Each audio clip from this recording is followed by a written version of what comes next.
The eyes of Texas are upon the Athletics for the first time ever in interleague play. They'll take on the Houston Astros, the so-called Killer Bees. The big bruiser in the middle, Jeff Bagwell. Craig Biggio, the franchise hits leader.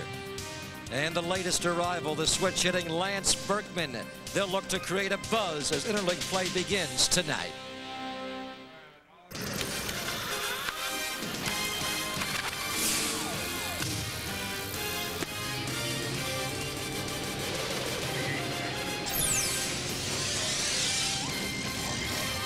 As usual, they are going to have a little fun on this Friday night inside the Network Associates Coliseum. Absolutely beautiful night. It's that time of the year again, folks, for the A's to venture into competition against the National League clubs. The A's 50-36 the last 5 years. Not only the best record among American League West clubs, but the very best in the American League and the very best in all of baseball. Tonight, though, a new wrinkle. The A's, and this sounds strange, for the first time ever take on the Houston Astros.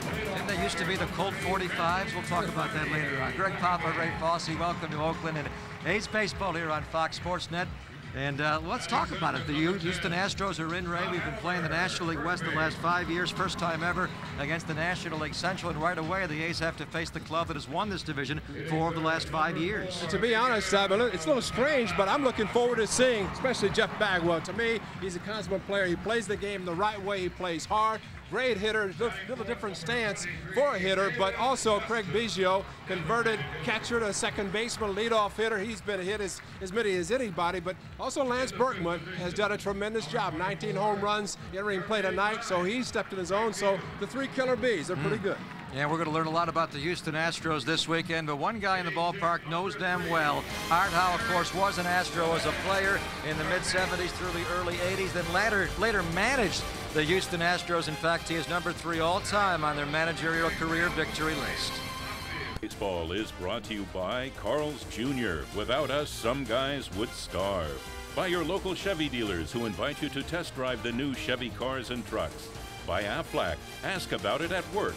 By Pepsi, the joy of Pepsi. And by Jack in the Box, where we don't make it till you order it. Oakland A's will send out left-hander Mark Mulder tonight against the Houston Astros, who are going to counter with their ace as well. Roy Oswalt will make the start. No member of the Astros has ever faced Mark Mulder. Fosse, not even Biggio is even dirty before the game even starts. He's got the pine tar working. Now, Osmus has faced him a handful of times, but basically nobody has. None of the A's have faced Roy Oswalt before. I mean, in theory, you would think this would give a huge edge to the pitchers going up against these guys that they've never seen before. Yeah, I agree. And it's almost like the World Series before interleague play. Seeing the team for the first time. The World Series on June the 7th. We got to get into it tonight. Jose Vizcaino, Craig Biggio, Lance Berkman, 19 homers, 3rd of the National League behind Sammy and Barry, also driving in runs with 51. Bagwell will DH tonight, and the red-hot Richard Hidalgo, Darrell Ward, and left Brad Osmus will catch Oswalt. Keith Ginter, first start of the year at 3rd. Adam Everett just recalled. He'll bat 9th against Mark Mulder. And the McDonald scouting report on the A's left-hander, 2 and 4 seam fastball, curve, changeup, splitter, and regaining form after the DL stint. He's won his last 2 games last year versus the National League, 4-1. It's a nice ERA, 1.63 for Mark Mulder. Mulder gets a lot of ground balls, as you know. Eric Chavez, Miguel Tejada, Randy Velarde, and Scott Hatteberg around the infield, and the outfield, Adam Pyatt in left, Jermaine Dye in right, and Terrence Long back in center. Had a couple of misplays in our game on Wednesday night against the Mariners. Art Howe did not start him yesterday afternoon. He started Eric Burns out there, and Burns, he played pretty well, but T. Long did get in the game later on to extend his streak to 296 tonight, being number 297 in a row. As far as Long not playing yesterday and Burns starting, Art Howe just said he wanted to give Burns a chance to go. It was a day game after a night game type of thing, but it is not a trend. And T. Long back in there tonight. Ramon Hernandez will catch Mark Mulder. Remember Jimmy Williams, his years in the American League managing both the Blue Jays and more recently the manager of the Red Sox the last 4.5 years. He takes over for Larry Durkert. And a couple of former Red Sox hanging out there, Bagwell and Jimmy Williams. Astros not playing as well this year as last. They are 6 games under 500. They have lost 11 of their last 16. Biggio is having an iffy offensive year. Likewise for Bagwell. But still a lot of time in the National League Central. They are 8 games behind the current leaders, the Cincinnati Reds. Jose Vizcaíno, longtime middle infielder, going to make the start tonight at first base. And there's a strike. Mark Mulder gets the call from Ed Montague on the outer portion of the play. And Interleague 2002 with a new wrinkle. A's against the Houston Astros is underway.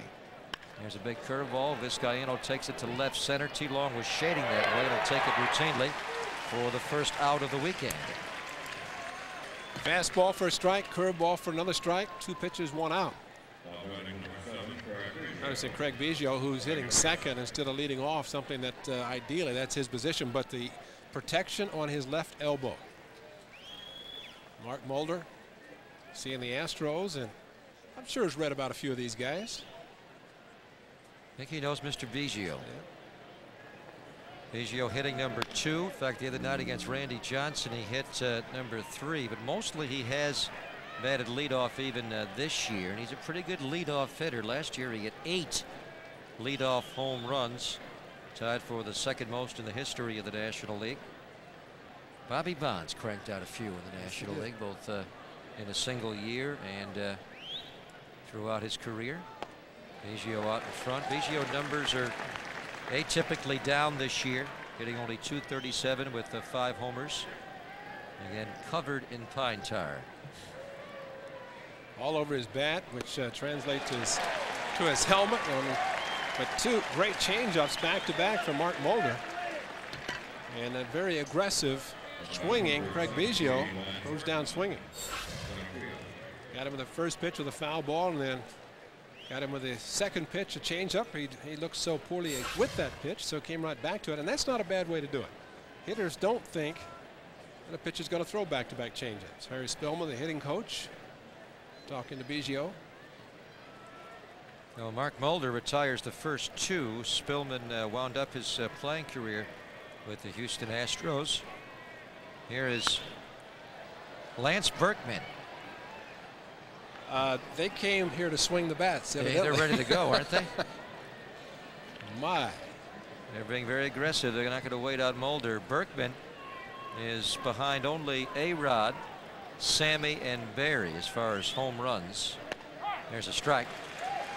Lance Berkman was not in the lineup last time they played Wednesday at Bank One in Phoenix against Randy Johnson. Even last year's great year did not show a whole lot of power against left-handed pitching, and this year against lefty pitching he's not hitting lefties at all. But he is in there. The Astros were off yesterday. Count as a ball and 2 strikes. What a year he had last year. Lance Berkman had 55 doubles along with 34 homers, and he had 331. Pulls this one foul. So Eric Chavez at third to stay at a ball and 2 strikes. Astros lost 2 out of 3 in Phoenix. Fosse have lost 11 of their last 16. Well, you keep mentioning Arizona. Just thinking if the Astros watch the videotapes of the A series against the Diamondbacks last year, then they got to be thinking it's going to be a tough weekend because Tim Hudson and Mulder will face them with Rang pitching tomorrow.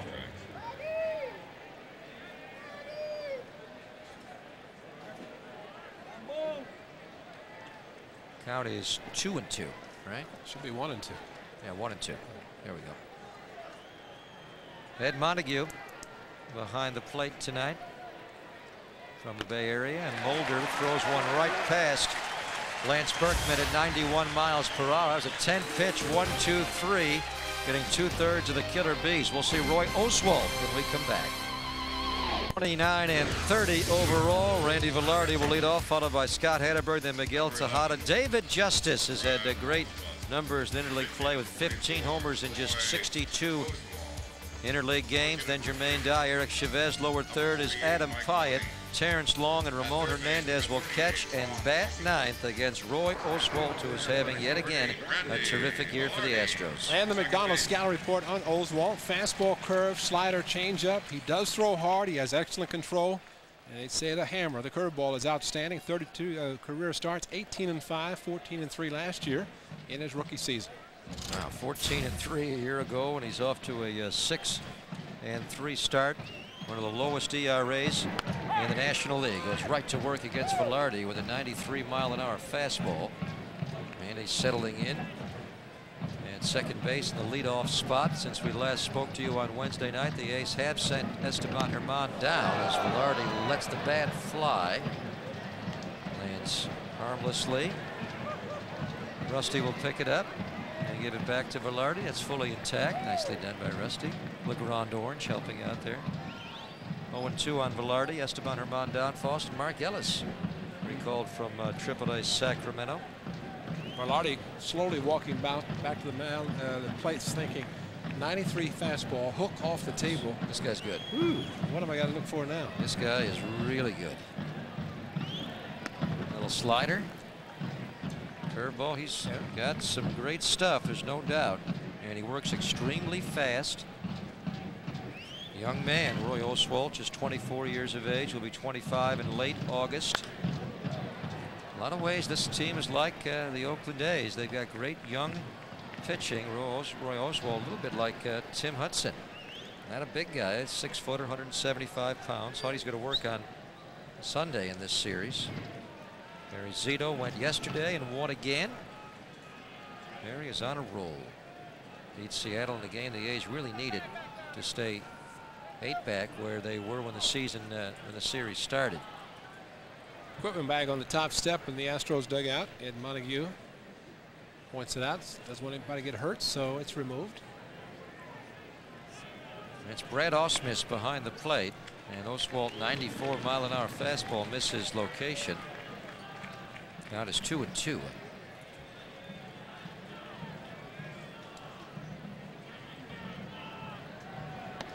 Up and away again, overthrowing a bit.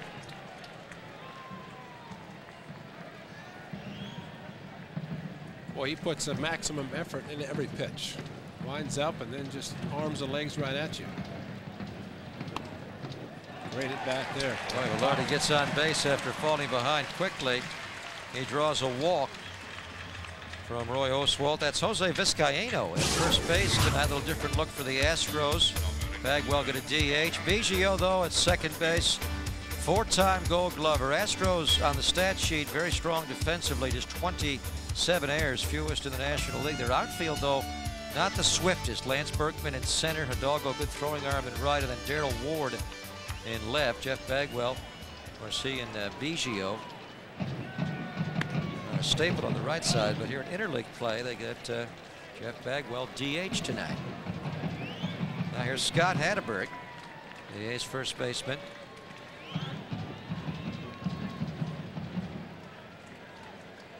Pitch. Here comes Ausmus as Oswalt started very well and now can't throw a strike. That is amazing. The first 2 pitches thrown about as well as you could throw a pitch, but the fastball, we're told, moves quite a bit, but it's been very straight with the exception of a couple running inside to Randy Velarde. I mentioned the similarity to Hudson, Ray. He also, time to time, has that same problem Huddy has, where he'll rush his mechanics a little bit and leave his pitches up in the zone too much.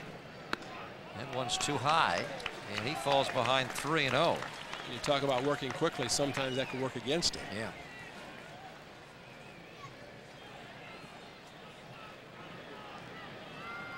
Hatteberg, one of the most patient hitters on the club, takes a strike on 3-0. Oswalt just can't wait to get it and throw it back again. Mark Mulder, a very calm 1-2-3 top of the first, throwing only 10 pitches. Velarde being held on by Vizcaíno. That's back-to-back walks to open the game. Hyatt and Mulder talking, and you know the pitchers all got their brand new baseball bats. Steve Vucinich, A's equipment manager, put in the order. They're showing off all these bats, but I think Mulder thinking, maybe I'm glad I'm not hitting tonight. Here's Miguel Tejada. Had a big game yesterday, highlighted a home run off of James Baldwin, a 3-run homer. He had 4 RBIs in total, 3 hits. Boy, has he been flourishing in that number 3 hole in the batting order. 4 homers in that spot. And remember, that was the Sunday in Toronto when Eric Chavez was sick. He had a 103-degree fever, felt nauseous. In fact, missed the first game on the homestand after that. That's when Tejada first went into the number 3 hole. Eric Chavez was hitting third, and Tejada's not given it up since, Ray, and showing no signs of it.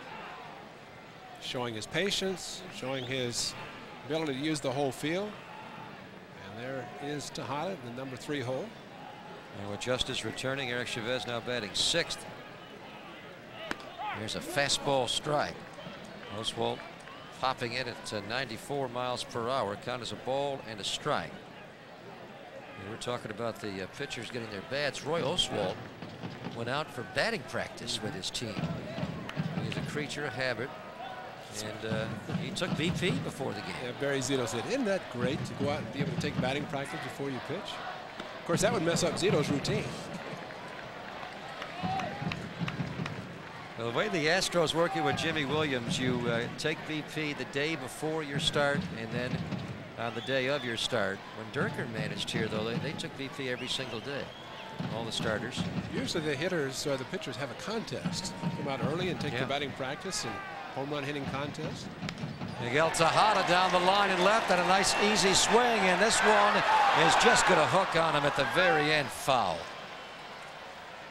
Well, just nice and easy and almost kept it fair, but at the end it hooks foul. Well, we talked about how great a hitter he is with 2 strikes, or has been this year, but just foul. But what a great swing. Effortless. 2-strike curveball and just went down and got it, but that last little effort hooked it a little bit too much. He does not need to lay a big swing to get a big result. He's such a strong player. Second base, Velarde after a walk. Hatterberg followed a walk of his own, and Miguel fouls this one back. Count stays at a ball and 2 strikes. Of course, when you add up Tejada and Chavez, you're talking about the most powerful left side of the infield in baseball, and also one of the youngest. Miguel so far this year with his home run yesterday has 10, and Eric Chavez leads the club with 15. Way in tight. Swung at a ball. Now stays at 1 and 2. That ball self-defense. He didn't want to get hit at that. No. Not as hard as Oswalt is throwing. Art Howe knows these Houston Astros extremely well, in particular Biggio and Bagwell, who he actually managed. He also managed Shane Reynolds, who will work tomorrow's game. Art broke in with the Pirates first couple of years, 74, 75, then was traded to the Astros for Tommy Helms. And Art had a good long run, 7 years as a player with the Astros, and then later managed the club in the late 80s through the 1993 year. He is 3rd all-time behind Bill Verdon and Larry Durker on the Houston Astros managerial victory list. Had a young Biggio, a young Bagwell. Miguel chases that one and strikes out for the first out. Oswalt got the out, but again, he's high in the zone. Now, Hada fouled off some tough pitches, but could not catch up to that one, and a little bit too anxious. Actually swung on top of a high fastball, about letter high. Well, here's Bert Hooton, who will make a lot of trips to the mound during the course of a game, and he comes out very early. You remember Happy Hooton, as he was known with the Dodgers. Tommy Lasorda gave him that nickname because he never smiled. And he was a pretty good pitcher with the Dodgers, broke in with the Cubs. Well, while we're waiting, how about the Mercedes keys to the game for tonight's ball game against the Houston Astros? And Bert Hooton heads back. Don't get stung by the killer bees. Berkman, Bagwell, Biggio, Mulder, no. And Mulder won the battle of the young guns. Of course, he and Oswalt, 2 very young pitchers. And kicks some Houston Astros. Nice going, Sully. Can Eminem beat the bees? Here's David Justice. Goes the other way. Base hit left field. Darrell Ward coming up with it. Velarde will come around. Velarde will score. Ward's throw not close. So David Justice loves interleague play. Brings in Velarde. And Art Howe has a 1-0 lead as Hatteberg moves down to second base. David Justice now 44 interleague RBIs in 63 games. David Justice, a chance to watch 3 hitters. See a lot of fastballs from Roy Oswalt, and he jumped on the first one. Belt high. Not much movement. And David Justice, no sense trying to pull that good mid-90s fastball. Took it the opposite way, and Ron Washington, aggressive as always. And Velarde scores easily. It'll bring on Jermaine Dye. Jermaine takes the first one way inside. Jermaine had a good game yesterday as the A's hit for double figures against Seattle. Had a couple of doubles and scored a couple of runs.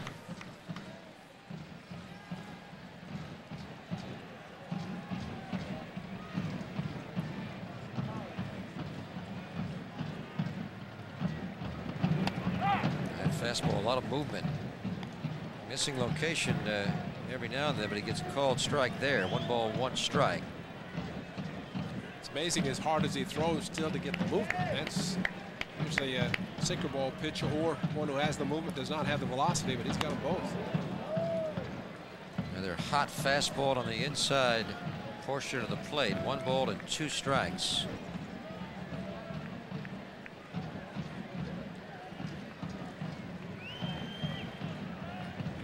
Astros are enjoying the drummers. They've got a lot to get used to. Oswalt strikes out Jermaine Dye rapidly, 2-away. That'll bring out Eric Chavez. Just rear back and let it go.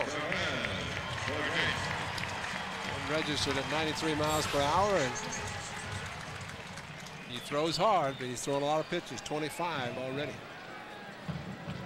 Eric Chavez takes the pitch up and away. And this is one that we know as strong as Chavez is, and the distance he can hit a ball. You imagine that 95 heater in his swing connecting. Might go out to left field, but if he ever pulled one. Whew. Mark McGwire versus Randy Johnson.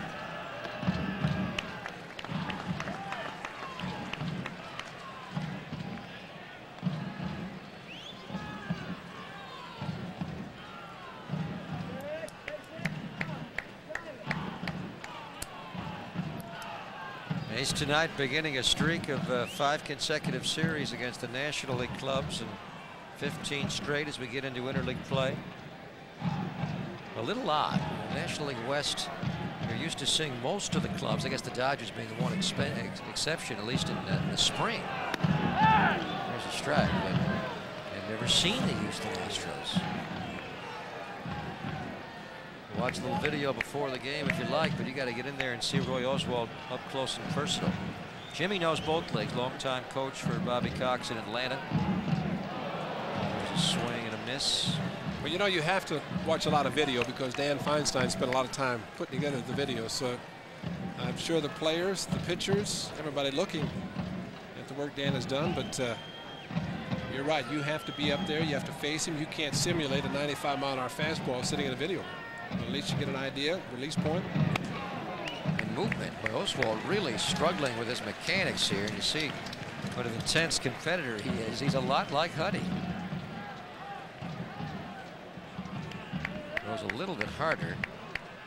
Second base, that is Scott Hatteberg after a walk. David Justice brought in the first run of the weekend with his base hit to the left. Now here's Chavez, and he takes ball 4. That is 3 walks in the inning for Roy Oswalt. Not only do you have to get used, Ray, if you're a pitcher, the batters you're facing, but you've also got to get used to the mound. I don't know if that's part of his problem, but Oswalt does usually not show this type of lack of command. He only walked 19 batters in 84 innings this year. He's got to face Adam Pyatt with the bases loaded. But, you know, he's been facing National League hitters, and if the other hitters are as aggressive as his own are, maybe they don't get a chance to walk a lot. But he's facing a club that We'll do that. High at first, ball swinging, hits one to Ginter. Keith Ginter making his first start at third tonight. Takes the shortcut to force out the batter Chavez. Justice brings in a run. 1-0 A's after one. Boy, what a gorgeous night here, but not quite summer, but we are getting ready on the Best Damn Sports Show period. They're going to have an all-star summer on the show, and that'll be starting at June the 24th. So check out Tom Arnold and the boys through July the 19th, an all-star summer on the Best Damn Sports Show period. Mark Mulder working to a guy who spent a lot of summers as an all-star. Jeff Bagwell, four-time all-star, 1994, unanimous National League Most Valuable Player. He has had a consistently excellent career. He sometimes gets into early season slumps, and he's in one right now. Bagwell hitting below 270. And he is a career .303 hitter. Down a couple of strikes. Got out of the way of that one. Count is 1-2. Bagwell a fixture in the lineup hitting third, but he's dropped down to fourth for the first time since September of '98. He struggled about the same time, but finished up the season with outstanding numbers. Mulder, good looking curveball there. Did not get the call from Ed Montague. Count goes 2-2. Bagwell swings extremely hard and with an uppercut out of his very unique style, but he also is a patient hitter. He draws a lot of walks. Lifts this one to right field. Jermaine Dye hardly has to move. And they'll retire Bagwell, one away. Barry Zito watching batting practice of the Astros tonight, and he was trying to locate Bagwell because he said at a young age of 14 he got Bagwell's autograph outside Jack Murphy Stadium in San Diego. Really? And he said, do you think players get upset when they say that, when a player says to another player, you are my idol? Of course, you know, with the age difference, you can't look at it that way. I'm sure Bagwell would be thrilled to think that Barry Zito at 14 enjoyed watching him play, got his autograph. Bagwell's not that old. I mean, no. He's been around a while, but Bagwell's 34 years of age. I don't think he'd mind that. No. It's a credit to his hard work and great career that he's had. That's why this whole thing, playing the Astros for the first time, is kind of fun. You see guys you've just never seen before. Even the A's players feel that way. Richard Hidalgo is on a real tear. Guy's had a tremendous road trip. 14 for 25, 4 homers during the road trip. Hit one against Randy Johnson on Wednesday night in Phoenix. He is picking it up. He's the hottest hitter on the club right now. It's ahead in the count, 3-1. Mulder retiring the first 4. Vizcaíno, then the killer bees in a row. Now he faces Hidalgo. Hidalgo fouls it back, and the count goes full. Well, the changeup that he just threw him 3-1, and I would think that would be the biggest difference. We hear so much about in the National League, 3-1, 3-2 challenge of the fastball, but obviously the interleague play, that's where the pitchers, because they throw so many off-speed pitches in the American League in those counts, should help them. And Mark Mulder reacting with frustration as he walks Hidalgo. So Hidalgo, the first base runner for the Astros to touch first base here at the net.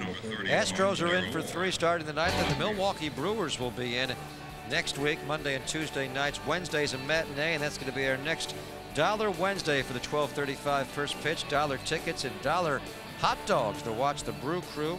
Plaza level upper reserve tickets $1. Hot dogs also $1 courtesy of Bart. Now that game won't feel as strange. We know the Brewers from the American League. Here is Darrell Ward.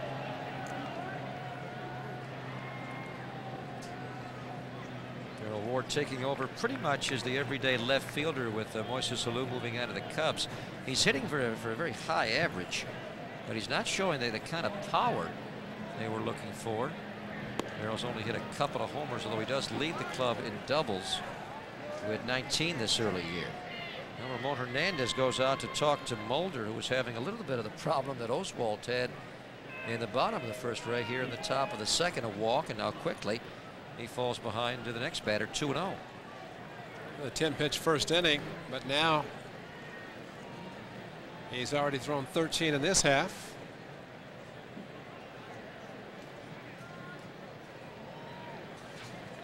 Gerald Ward getting his first real shot to play every day. He's been a spot player, and he showed enormous power the last couple of years in limited ABs. Count is 2 balls and a strike on Ward, who was a big man. He came into camp a little bit trimmer this year, lost about 10 pounds, knowing he would be playing virtually every day in left field. 2-1 pitch will wait. Mulder get a shorten up Hidalgo.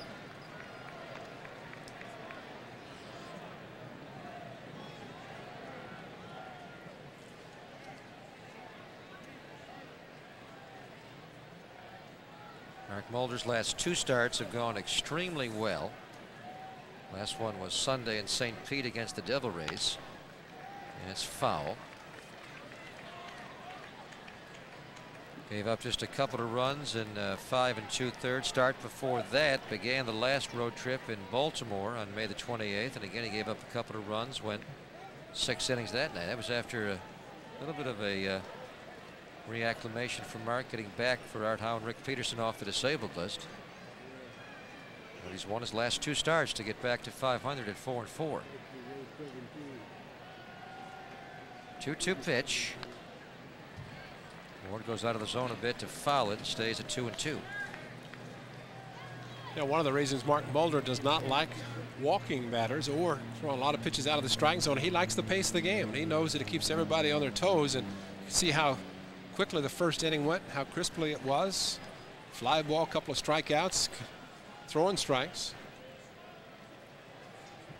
Now they're all watching closely. They're watching Mulder very intently. Biggio, great student of the game. Ward hits one to Hatteberg. Hatteberg, after reaching for it, goes to Tejada, and then they do have time to double up Ward anyway.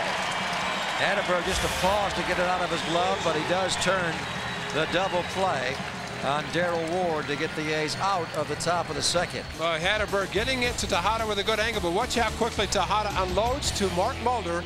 Right there is what a pitcher's supposed. She's getting ready for July 4th game. That's where that cap on the left came from. The A's against the Houston Astros. When these 2 teams play, you can throw all the records out the window, because there are none. They've never met. Roy Oswalt, very impressive throughout his major league career. T. Long drives one to center. Berkman back. He's going to watch that one go. Terrence Long, on the first pitch he sees from Roy Oswalt, drives one out to center.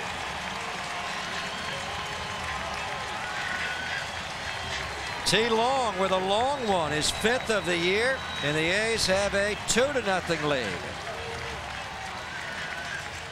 And interestingly enough, the 2 RBIs have come on first pitch fastballs, one by David Justice, and now Terrence Long likes the first one he sees from Roy Oswalt, and why not? That's up. Catching up to a mid-90s fastball. That's a great swing by Terrence Long. The pass, as we mentioned, straight through to center field, and Berkman can only watch. Ball carried well. Really did.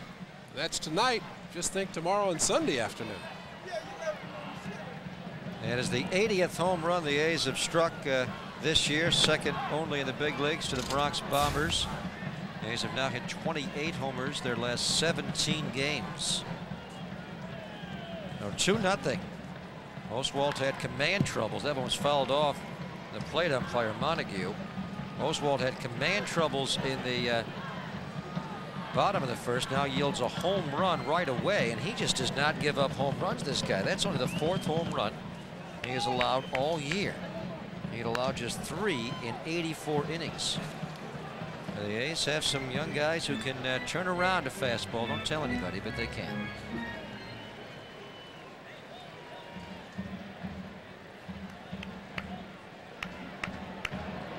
Pitch, curveball. Ramon takes to left center. This will drop in for a base hit. 0-2 curveball goes to the outer portion right, taking a pitch low and away, and just serves it in the left chavez. Well, you know, after the first curveball that Randy Velarde saw to make an 0-2 count, it just seems that all the A's hitters can pick up the curveball. I don't know. Chavez took one on 3-2 to walk, and now on the 0-2 from Oswalt, he gets the breaking ball, and Ramon Hernandez has a good swing. Maybe because the speed is close to his fastball, not nearly as fast, but still it's thrown hard. Something Rick Peterson talks about. It should be much slower. So there is the difference between the fastball and the curveball. Velarde set the tone for the night by walking, got behind in the count, 0-2, but got to first base against Oswald and came around to score on David Justice's single to left field. And Velarde hits it past Ginter into left field.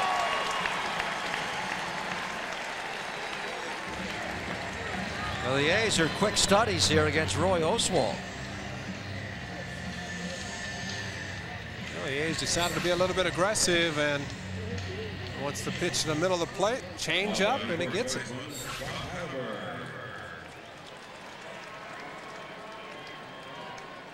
So second base goes Ramon, first base Velarde. Now Jimmy Williams does not manage a club like Larry Dierker used to manage this team. He's the direct opposite. Remember Jimmy from the Red Sox days? He doesn't have Tim Wakefield out there in the Astro pen, but he's got a good pen. Well, they've struggled this year. If the starter is struggling, I don't care if you're Roy Oswalt or Pedro Martinez, although he never struggled for Jimmy. But as Scott Hatteberg knows, right, he'll change pitchers very early. Jimmy has one of the quickest hooks in baseball. Tries to stop the momentum. He feels if a pitcher's not going to be able to do that, his starter, he's going to go to the pen. A's want to try to avoid one left-hander tonight, that's for sure. And that's at the end of the game for the Astros. Billy the Kid? Yes, sir. He can bring it. Billy Wagner, he is something. Hatteberg walked his first time up.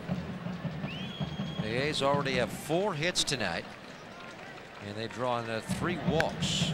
All 3 were in the first inning. Oswald's gotten 3 outs, but he's had to go deep into the lineup to get him. 7 of the A's first 10 have reached tonight. The A's yesterday against Seattle had 12 hits, 8 for extra bases. And they struck for double figures starting early tonight. Hatteberg takes it away. Count is 2-2.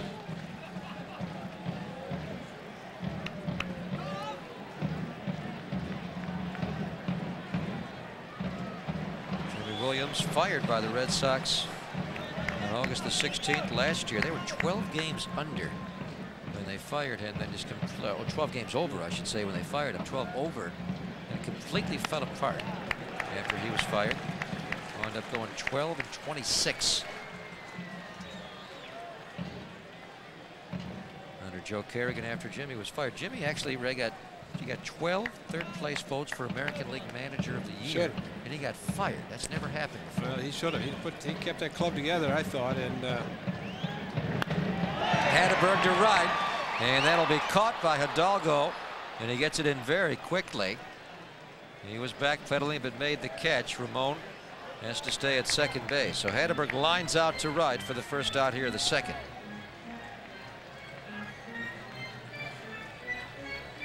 Well, watch Ramon Hernandez drop one in center field off the end of the bat. He smoked one, but good play by Hidalgo.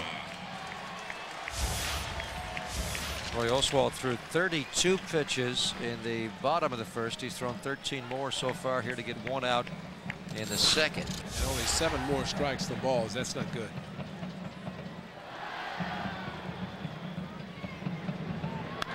He's got great stuff, though. The A's have got to get him as much as they can while the getting is good. Tejada calls one back on the screen. Miguel struck out his first time up tonight. A's lead 2-0. David Justice an RBI single in the first. Terrence Long with a homer out to dead center leading off this second. Greg, you're talking about no records because there aren't any. So how does a manager put together his matchups? Well, so-and-so will play because he matches up well against him.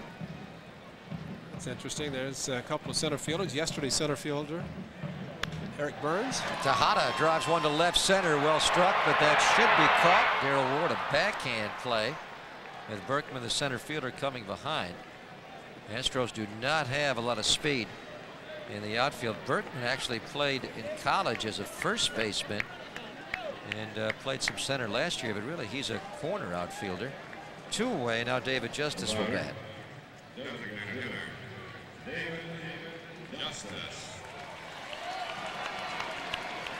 Justice singled in the first run, his 12th RBI. He returned off the DL on Tuesday night against Seattle, game 2 of that series. And he might still see the same fastball he saw in his first at bat. Most times you figure he hits a first pitch fastball, you get a breaking ball the next time, there's your hitter.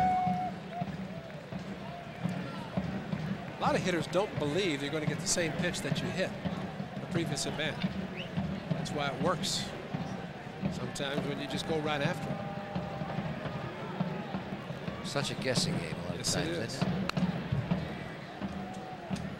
I mean, they're educated guesses. It's not like they're just going in blind. But you're always trying to think, what's he thinking? It's usually fastball. Most hitters guess fastball. Chavez will guess fastballs, and hitters will adjust after they go to the plate looking for the fastball, especially if you haven't seen a guy. You're going to set fastball and then try to pick up a rotation on a breaking pitch. Oswalt's got a great fastball, but he's got a few other pitches to feature. He's ahead 0-2. What are you going to get here? Curveball, and Oswalt on the comebacker. Flips on to Vizcaíno, and that's the inning. The A's get a leadoff home run. A long one from Terrence out to dead center, his 5th of the year, and they lead 2-0 after 2. This Wednesday, or next Dollar Wednesday, will be a day game. That'll give Art Howe and Eric Chavez a chance to drop by the Macy's in Pleasanton between 6 and 7, the Dockers department of the men's store. And they'll be signing your autographs there. If you spend $50 or more on Dockers, you'll receive a free autographed A's baseball while supplies do last. They should go quickly with those headliners, Chavez and Art. That one will roll off of the glove of Randy Velarde. That'll be a base hit all the way for Brad Ausmus, the catcher, leading off the 3rd here against Mulder.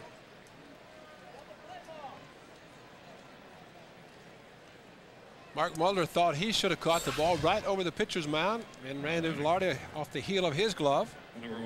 He was not going to throw out. Ausmus, for a catcher, runs well, and Randy Velarde might have been thinking the same thing, that Mulder was going to catch the ball. Ausmus, the one guy who actually has faced Mulder in his career. He was 1 for 3 with an RBI against him when he played for the Tigers. Here's Keith Ginter making the start at 3rd base tonight, his first start of the year. Ginter was one of the organization's hotter prospects a couple of years ago. Had an off year last year at AAA New Orleans. He is a second baseman. When they sent him back down, they told him to learn to play 3rd base. And here he is making the start at 3rd. The Astros at the beginning of the year, Ray, went to a very youthful left side of the infield. We're talking about Tejada and Chavez and all they've done. But the Astros went to Adam Everett, who is now back and playing at shortstop. And Morgan Ensberg was their starting 3rd baseman to begin the year. They were both rookies. Ensberg struggled and was sent back down. Everett's back, though, starting tonight. Here's a strike.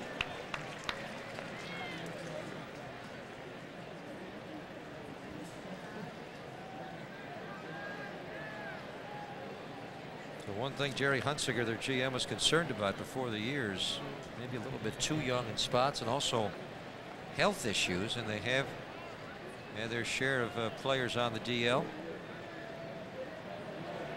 In tight to Ginter, the count goes 2-1. Well, what they did do is hire a manager who could handle the veterans as well as the youngsters. And Jimmy Williams very good at handling both areas. He is always working, as all managers, out hitting phone goals, throwing batting practice, and big part of the game. I guess the one guy that doesn't do that is Joe Torre, but he's always talking to the media. They got so many traveling with the Yankees, he doesn't have a chance to get out and do any of that.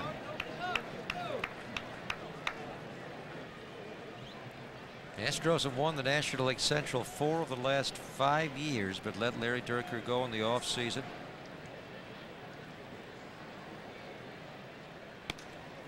And pitch missed, so Mulder allows the infield single to Ausmith to open the 3rd, and now he walks Ginter.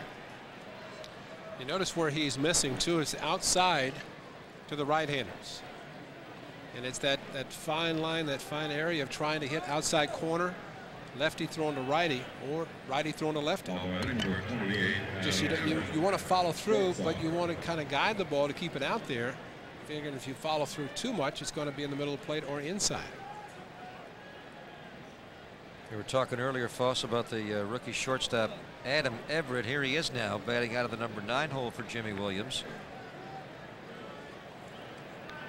Very good defender, but he has struggled defensively. They'll ask him to bunt here, obviously, first and second, and nobody out. Everett got off to a slow start and was sent back down to AAA. Gene Lamont coaching at third for Jimmy again this year, as he did last year in Boston for him. He was sent out in late April. Brought back today because Julio Lugo, their starting shortstop, strained a right groin Wednesday in Phoenix. They weren't sure he could play, but he is good to go. Hatteberg will fire to Velarde covering. Good bunt by Everett, though. Ausmus moves to third base. Ginter slips down to second base, and it's a good sacrifice against Mark Mulder for Adam Everett. Got a good pitch to bunt, and Tejada acts as if he's going over to third base, but he's just covering his shortstop. Chavez goes back, but early in the ball game, makes sure of 1 out. And Scott Hatteberg, first year playing at first base, make sure he gets the 1 out and does not want to open up a big inning this early in the game. Now he's going to play the infield back here for Jose Vizcaino, and he hits one the other way foul. It is Jose Cruz. Junior? Not Junior. And there are actually a couple of Jose Cruzes now. There's 3 of them. This is the Jose Cruz. What a great hitter he was. Number 25, retired by the Astros. Of course, Jose Cruz Jr., his son, plays for the Blue Jays. And a third Jose Enrique Cruz, was just drafted by the Reds. This one long will have to take it. A backhand, he will make the catch beautifully. Ausmus will score. To third goes Ginter. Ball rolls away in the infield. It is tracked down there by Velarde. Terrence Long with the backhand makes a nice play. Run does score on the sac fly to make it 2-1 then. Is he? I don't know if he's grabbing his right leg, his groin area. He is. Actually up on top, isn't it? Yeah, like more a quad. Of the quad, yeah. He had to stretch there in the backhand to make the catch. Let's see. Watch his right leg. Slicing away from him. He lost his balance a bit and stayed upright. That's probably where he hurt it. You see him there.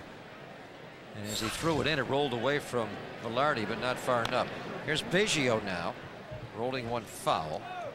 So Vizcaino brings in the run. Eric Burns watching closely. He would probably be the guy to go into play center if too long cannot continue. Well, it's good that Terrence Long got his contact straight now, because we had a shot in the dugout before he headed out to center field. It looks like he's having some contact problems, but caught up with that one very nicely. Very unlike Biggio numbers.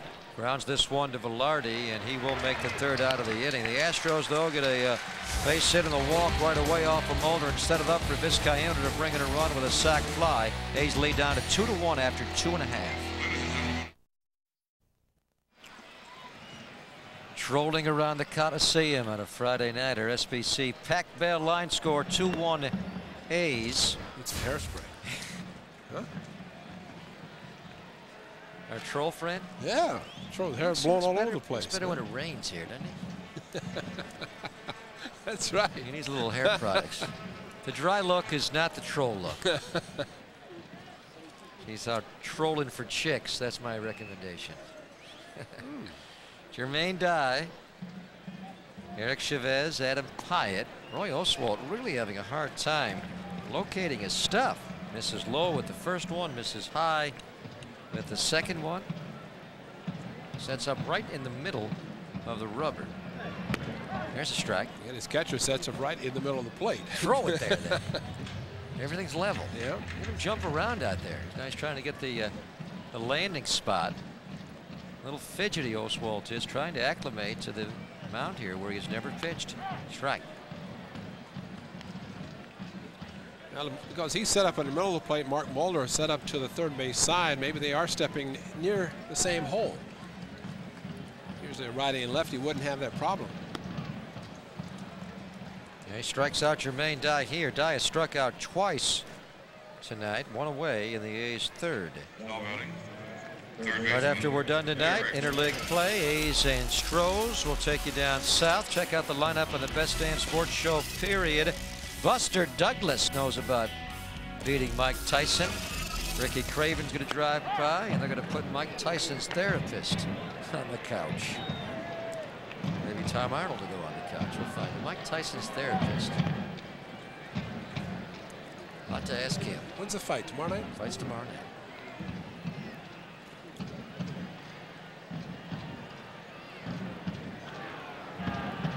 Eric Chavez hits one hard and foul. Back into the crowd. Count as a ball and 2 strikes. A lot going on in the sports world right now. Everything at once. French Open, championship fight. Eric Chavez lifts this one. Stanley Cup Finals, NBA Finals, interleague play in baseball, World Cup. Can't leave that out. Tommy Ed's, it jumps on me. 2 away. Chavez pops out. See, in America, the World Cup is the final thing we mention. Anywhere else, the rest of it would be not even mentioned. What time is it on? 2:30 in the morning? 1:30? Tape it. Watch it live. Actually, they replayed the big upset over Portugal.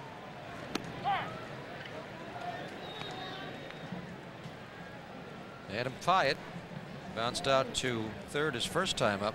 Well, the one thing you got to be a little concerned about a pitcher of Oswald's caliber, Ray, is that little tough time acclimating, that he may settle in. A's had some chances. They scored a single run off in the first, a long homer in the second, but they had opportunities to do more damage. Pyatt again foul. The way he throws, he might make a pretty good closer. They've already got a I know, I know. But you like this guy's arm, huh? He throws hard, and what you like about him is he challenges the hitters. And he had trouble with throwing his fastball for strikes, but now he's throwing his fastball for strikes and just saying, here it is, try to hit it. And with that in mind, you as a hitter, you just gear up a little bit earlier, try to get out in front. He's got quite the resume. Won the gold in Sydney. Round 23 draft pick of the Astros. That'll be Ginter cutting it off, and he's got a 1-2-3 here in the third as he gets Pyatt. He's retired 6 in a row. End of 3, 2-1 A's. It is a special interleague edition of our trivia question. Very nicely. I had to wait just a little bit there. Which pitcher holds the modern day major league record for most strikeouts to start a game? And there is a method to our madness here, thanks to our little ducky. Strike. He is in the ballpark. We'll give you that hint. Lance Berkman looks at a Mark Mulder curveball of beauty, but it missed for ball 1. Berkman struck out his first time up. Hits one to center, right at Terrence Long. Got the contacts in. Quad looks okay. Didn't have to move a quad to make that catch. 1 out. Now, is our answer on the field? I mean, is he a Is he uniform? on the field? Is he a uniform personnel? Personnel, yes. Security guard? Roy? Do they count? Roy's pretty fast. Roy can fly. No, he's not on the field. But I have heard he's here. Jeff Bagwell. Is he on television? Huh? What do you want? 5 yes or no questions? Yeah. All right. We have to get into this and try to figure it out. Is he on television right now? Yeah. Yes, he's on television. Did Milo Hamilton? Oh, he does radio. He does radio. For the Astros. I'm only answering yes or no questions. Okay. I actually don't know the answer. No idea. Is he left-handed? Is he left? What's the question? Is he left-handed? Is he left-handed? Yes. Okay. He is left-handed. At least he. Yeah, he's lefty. Well, Affleck. Wow. It seems like you've got it surrounded. Well, we're trying. We're trying to get it there. You say there's a method to your madness. So that's, well, he's here. That's the method. And there's a method to Bagwell's madness. Gotta love this stance that he hits out of. Seems to have worked for him. Huh? He's a tremendous hitter. Well, you talk about strong legs to be able to set up the way he does, crouch over. Strong thighs. Mulder strikes him out. Bagwell 0 for 2 tonight. Flied to right the first time up, and now he strikes out. 2 away.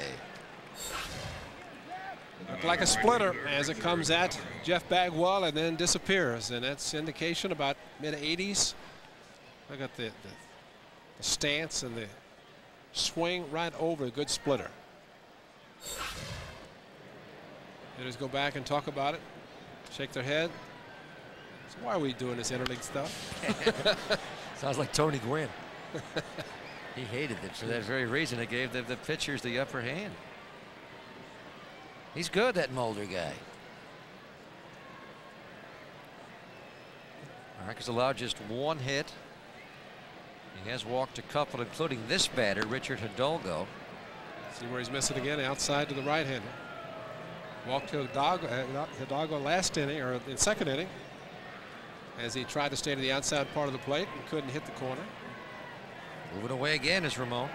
Curveball, Hidalgo pulls right to Tejada, and he has got it. That's a 1-2-3 inning. I think Mr. Fosse has got the answer to our Aflac. We'll come back and find out. T. Long, can he go long again? We'll find out when we come back, bottom 4.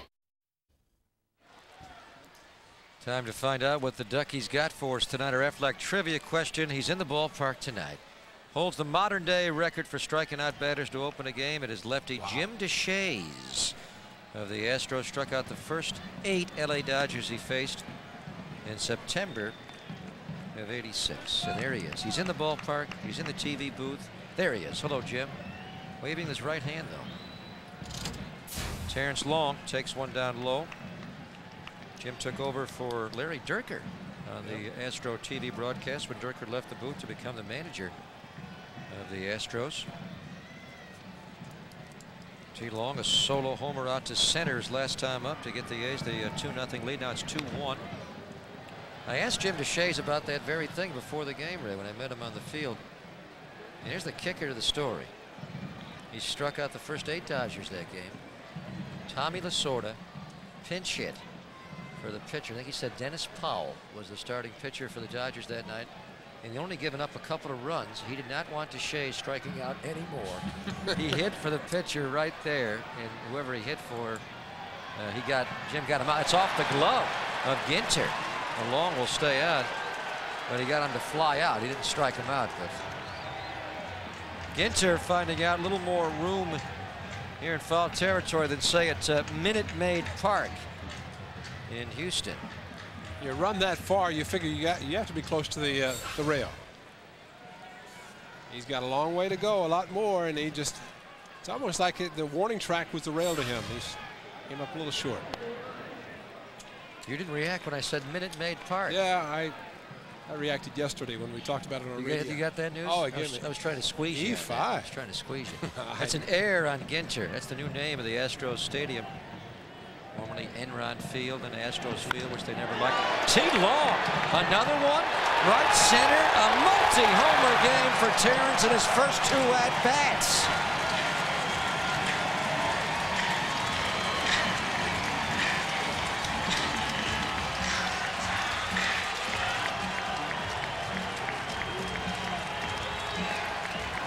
I think he has found the right contact lenses tonight, Ray. He is seeing very clearly now. 3-1 A's. Well, almost hurt his quad, or might have strained it a little bit going after a fly ball. Still checking his right eye. First regular season multi-home run game.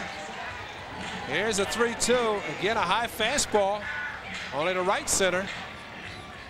And Terrence Long, after he hit his first one, he went straight to the mirror. Oh, mirror on the wall. Checked the right contact, and it's working because he went yard right center, not just over the jagged edge, but up in the seats. Who's the strongest one of them all? You know, my hurting his quad, Ray. Could it mean 4? He's got 2. He's halfway there. We've already had a couple of guys have 4 homer games this year. You read the note there, first time regular season multi-homer game, regular being the operative word. Terrence did have a 2-homer game in game 1 of the American League Division Series against the Yankees last year in New York. Get the first one off of the rocket. He's hit a couple of rockets tonight. Wow. What was that secret he was telling Eric Chavez? He knows something tonight, huh? Ravi said, keep it quiet. 1-2 pitch. Maybe he said the first home run I hit, I couldn't see a thing. My contact fell out.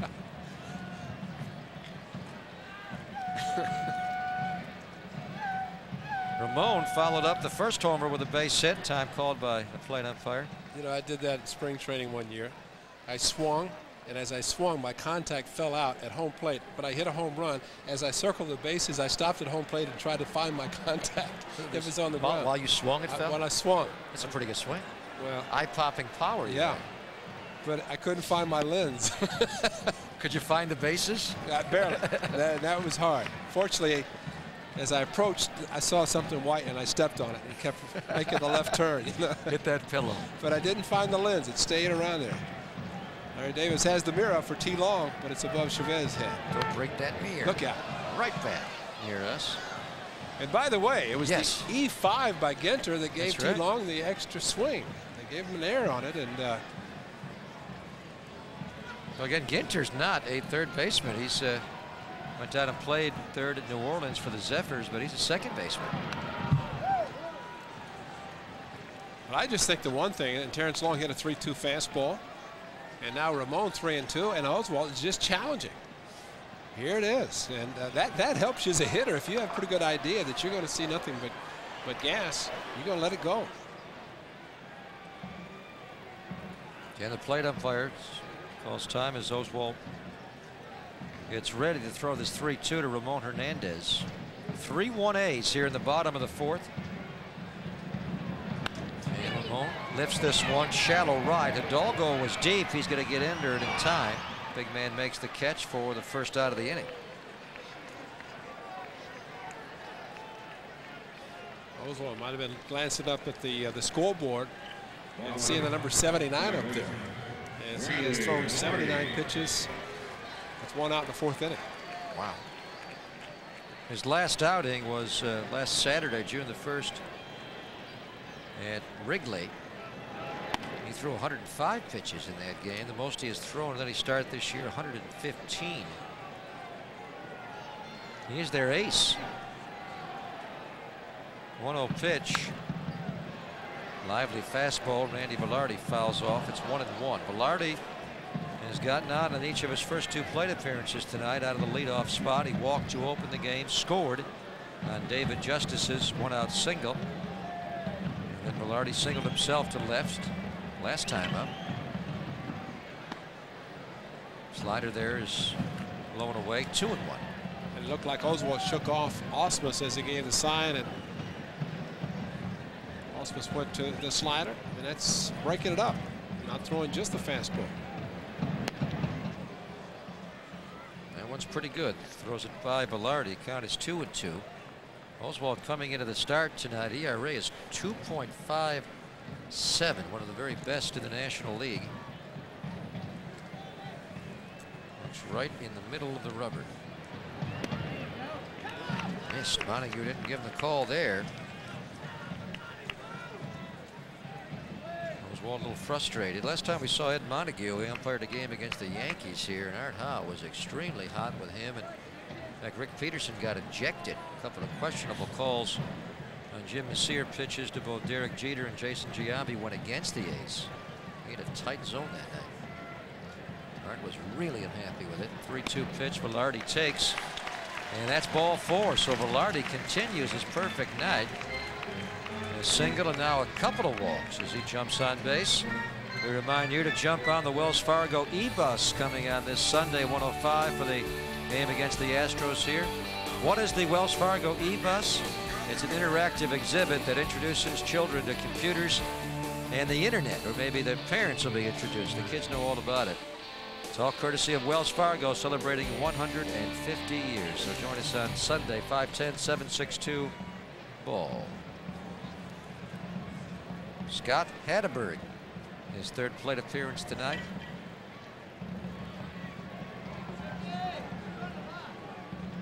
Oswalt has not been someone real adept at holding runners throughout his brief career. Strike. Hatteberg walked his first time up. Oswalt walked the first two batters of the game tonight. And second time up, Hatteberg lined out to Hidalgo and right.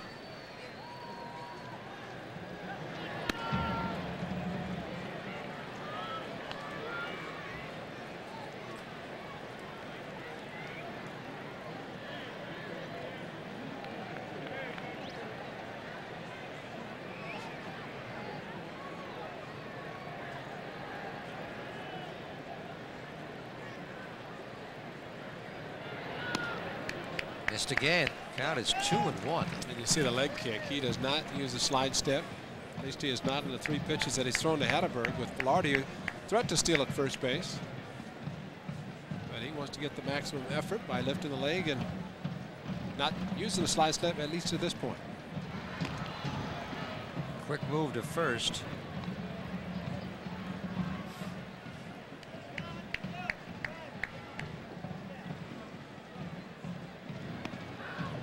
Oswalt really struggling with his command tonight. Goes 3-1.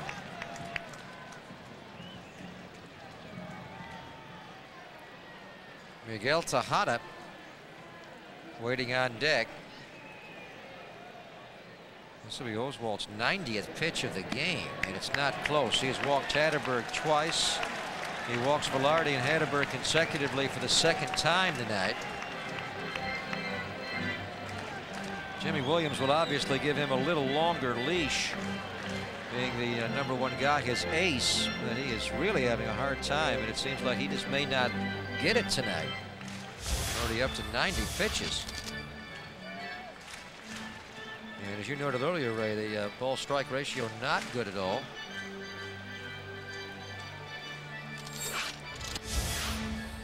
And for the first time, they do get bullpen activity going as Nelson Cruz gets up. He is really having a struggle of the year. A guy with a very good changeup, but it has not been working for him so far this year.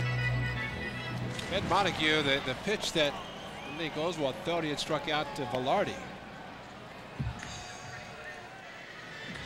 And it was Montague who was staring at Oswalt, because Oswalt took a little bit more time before he got back up on the mound.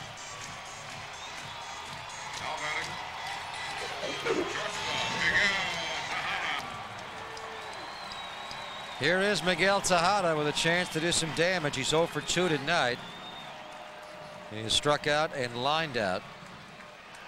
The A's lead by a score of 3-1. Terrence Long has led off the second and now the fourth with a solo homer. David Justice produced a run. The A's tonight just 1 for 7 with runners in scoring position. So even though they've had Oswalt squirming all night, he's been on the ropes the whole game. A couple of solos have done most of the damage. And you would think you'd be able to time the fastball after you're seeing now for the third time. The A's going through the order for the third time. 5 walks tonight. In fact, a career high for Oswalt. Velarde, that's going to be a foul ball wide of Ginter down the third base line. That wasn't Kurt, was it? Getting down that line. No. Kurt's by the on-deck circle. We ever get a result in our race? No, they canceled it. Oh. Did not go through. Not surprising either. Lytle against Kurt Johnson, the ball boy. Bat boy didn't come off, huh?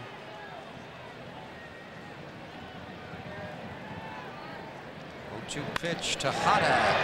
Biggio did not catch it. Runner's a bit confused. It was a one hopper to Biggio. It's a double play anyway, as he played it on the bounce to start the 4-6-3 double play. That ends the inning. Terrence Long started the inning with this homer out to right center, his second of the game, to make it 3-1 A's after 4. Mark Mulder's first pitch here of the 5th is grounded by Darrell Ward, routine leader Randy Velarde, and that's the first out of the inning. Mark Mulder having it on cruise control so far. Alexis line score only Astro run, the sac fly by Vizcaino in the 3rd. David Justice singled in the 1st for the A's. Then Terrence Long, couple of homers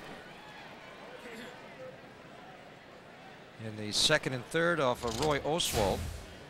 And the A's lead, actually the 2nd and the 4th, to get the homers. 3-1. Now here's Brad Ausmus. Takes it high. Ausmus singled his first time up.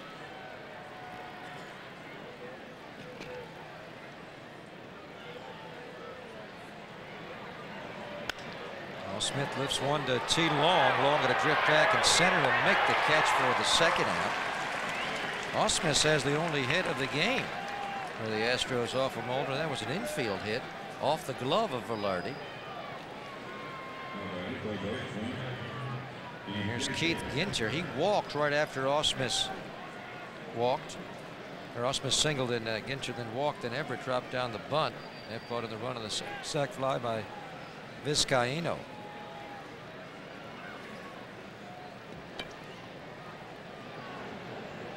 Curveball strike.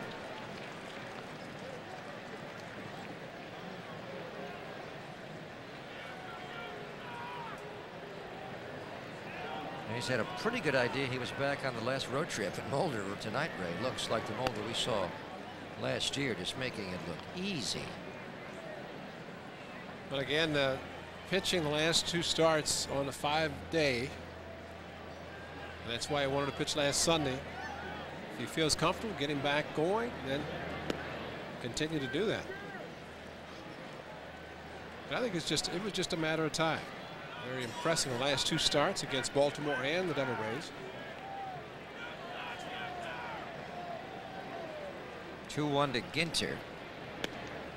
Fastball just missed.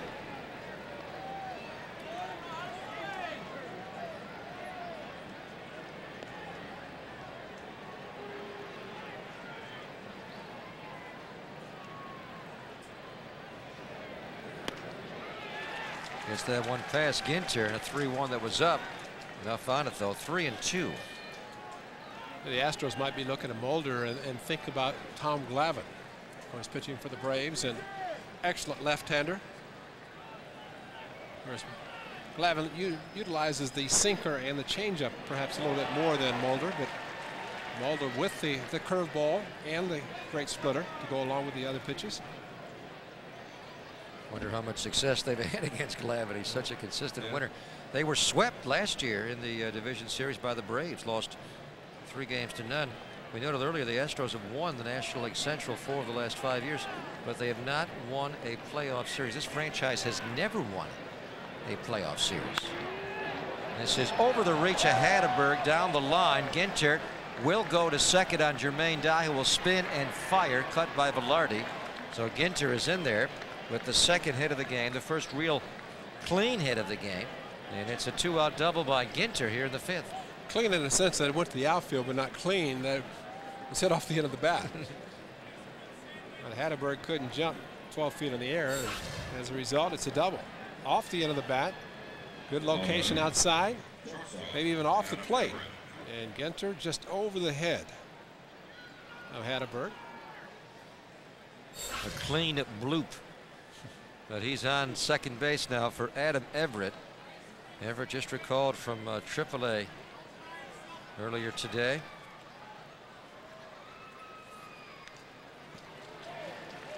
And speaking of Glavine, he won his 10th yesterday, and he's a free agent.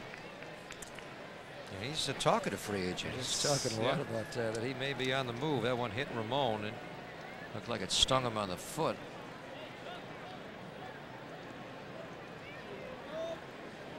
Got him somewhere the shin guard was not protecting.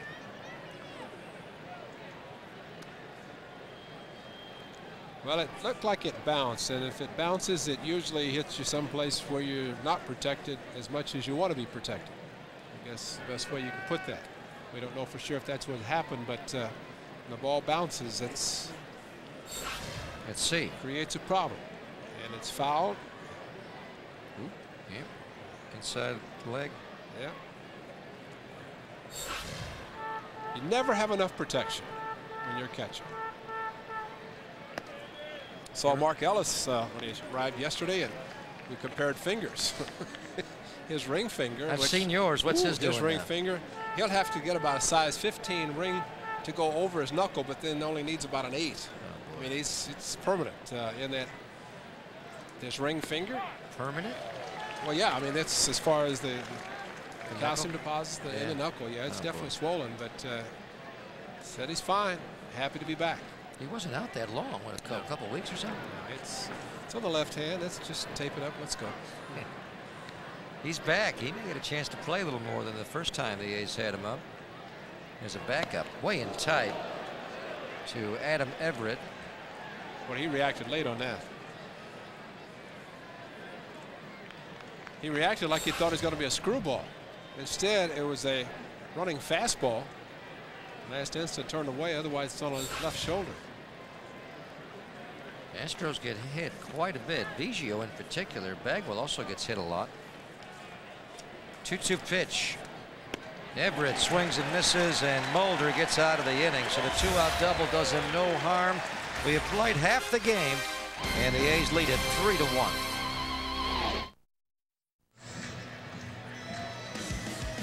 We're going to have a lot of fun on the summer night starting on June the 24th after A's baseball, and just about every single night, at least during the weeknights at 10 o'clock starting June the 24th and continuing through middle July the 19th. An all-star summer. Huge stars. They're going to be even more insane than they already are on the best day of sports show period. So watch them in the interim, but really don't miss them once the summer goes. Well, you do that well. Do what well? Yeah, that spot, I mean, that's a good job.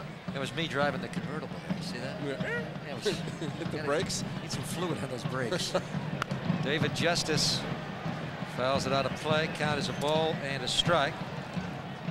A's and Astros, first time ever they're going to play all weekend long against Jeff Bagwell. Bagwell DHing, a little different look for Bags, now playing at first base. As Justice fouls it, third baseman Ginter going after it, and this time he makes the play. Nice adjustment. Last time up before T-Long homered, he gave Terrence a reprieve by dropping one, but this time he makes a long run and catches the ball. Well, a little bit different angle before he went over here. This time he's going this way, and he's got a lot more room. Now he figures it out, and he's got it. He realized that the warning track is the warning track. It's not the rail. It's not the side. So he has a lot more room, another 3 or 4 steps once he approaches the warning track. Different angle, though, and I think that's what helped him. Let's see. He realized the last time he did that, it was a home run the next pitch. So catch it this time. It's his first ever start at third base. Ginter just got played a few games last year. And also got into 5 games in 2000. Art Howe was talking before the game as Jermaine Dye falls behind a couple of strikes. You saw Bagwell on the railing. At one time, the Astros had, when Art was managing, Bagwell played third. It was Bagwell, Luis Gonzalez, and Ken Caminiti were all third basemen. And he wanted all 3 in the lineup. He left Caminiti at third, moved Bagwell to first, and dropped Gonzalez in the outfield. Strike 3 called. Jermaine Dye is out looking. This may not be the time to mention to Amado Marquez that he has won in our Volvo Grand Slam 5th inning's not over yet, Amado, but doesn't look good. Amado's already won a couple of tickets to watch the A's play here later in the year. They still have a shot. Got to get 3 runners on and then go yard. Chavez flying long. And then Ramon Hernandez. We'll see how it goes. Eric's got the A's only slam of the year. That was pitch number 100 for Oswald. And if you're watching this game, just watch the speed of the gun. 95. He's still pumping mid-90 fastball at 100 in first pitch.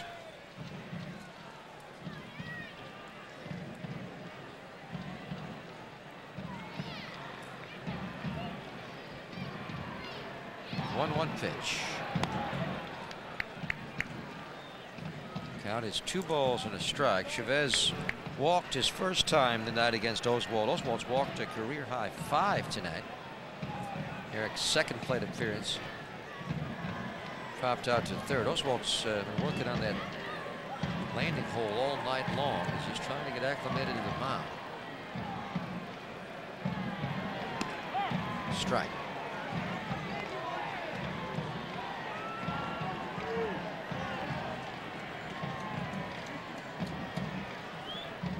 Mulder's had the better of it tonight in this matchup against these two very fine young pitchers. Oswald, 24 years old.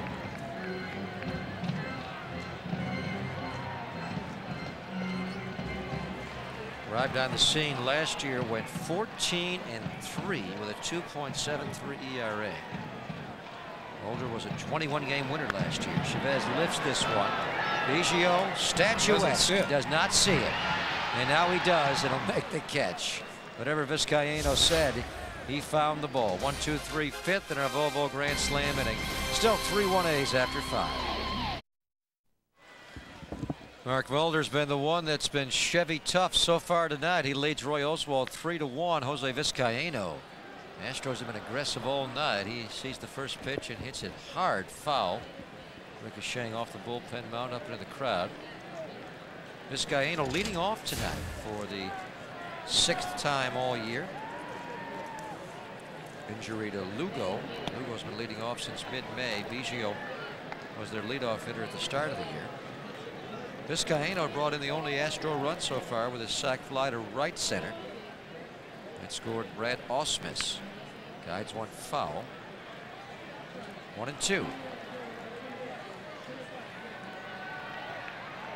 After Vizcaino, it will be Biggio and Berkman.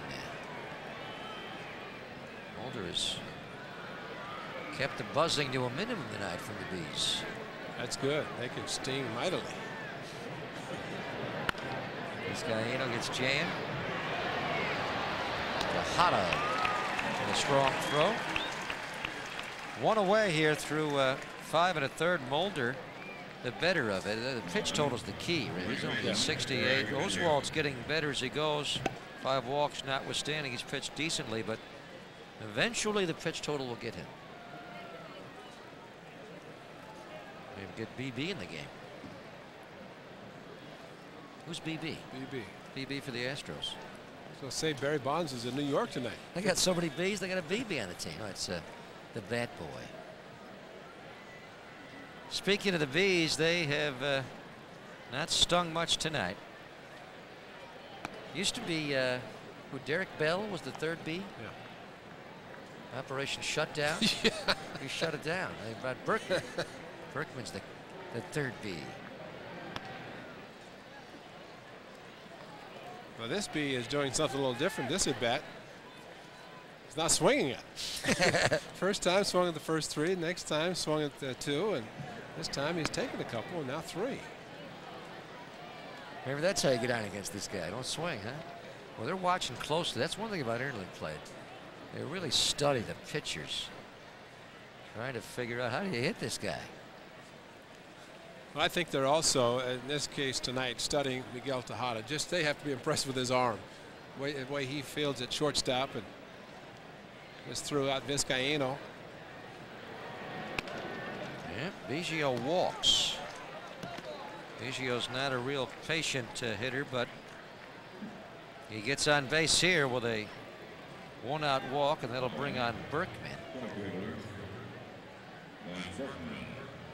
Biggio, very good base stealer, although last year he only had 7 steals as he bounced back from a torn anterior cruciate ligament. Also tore the medial collateral at the tail end of the 2000 year.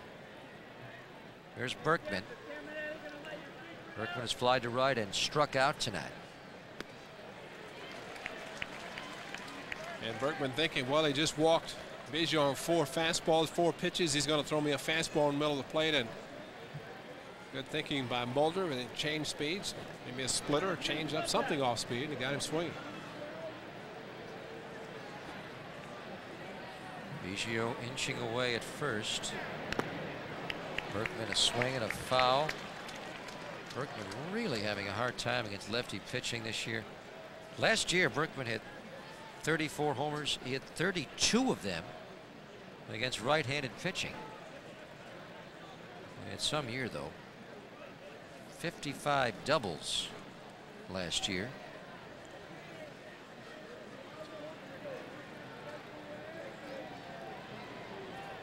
0-2 pitch. Malone blocks it. Biggio, not a big guy. It's the one that struck me seeing him on the field, Ray. 5'11", 185. Especially as a catcher. I was just going to ask you. I can barely recall him catching. He was an all-star catcher. Yeah. His first all-star appearance was 91. He was a catcher.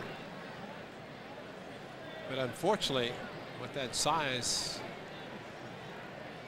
going to wear down fast, especially, of course, the time playing in the Astrodome. But still, the wear and tear, you're going to lose a lot of weight. So a pretty good move heading to second base. There's Art House suggestion. Biggio probably thanks him every paycheck. I mean, every day. Craig was saying before the game, at first he was reluctant. He didn't want to. He didn't want to go out to second base, middle infield. 7-time All-Star, made the first All-Star appearance as a catcher in 91. They moved him to 92 to second base, so he made 6 more All-Stars and won 4 Gold Gloves at second base. And he's still going strong at age 36. This one's past Chavez. Berkman a base hit. Pyatt will hold Biggio at second, so now the A's are running right into the teeth of the Killer Bees. Biggio, Berkman, and now Jeff Bagwell. Little funky batting stance. Art Howe did not have him bat this way, but he has his thoughts on it. And I'm not taking any credit or anything for it. I don't know where that evolved, but it certainly works for him. You know, I mean, that's something I don't think anybody would teach anybody because it's so unique. But like I said, everybody's different. And if you try to start making everybody out of a mold, then you're going to have problems. That style works for him. He's proven it. If you made him stand upright or something, he may never hit again. But I tell you, I'm not going to enjoy watching it the next 3 days, that's for sure. It's amazing, Greg. Look right here. I mean, just try to stand that way for 8-10 seconds and see what it does to your thighs. And then you have to hit. And it's an exercise. You can stand up against a wall and just kind of go down in that position. I mean, very short stride, if any, and then just lifts. You know, the front foot actually comes back. He does not stride towards the pitcher. He actually shortens it up. He's so wide. Look at him compared to his shoulders, how wide his legs are. And as Art was talking, Art Howe managed Jeff Bagwell 91, 92, 93. 91, he was the National League Rookie of the Year.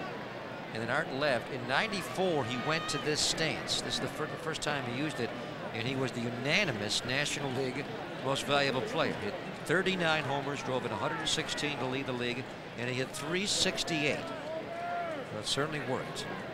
But the first 3 years when Art was the manager, he was more upright, more traditional.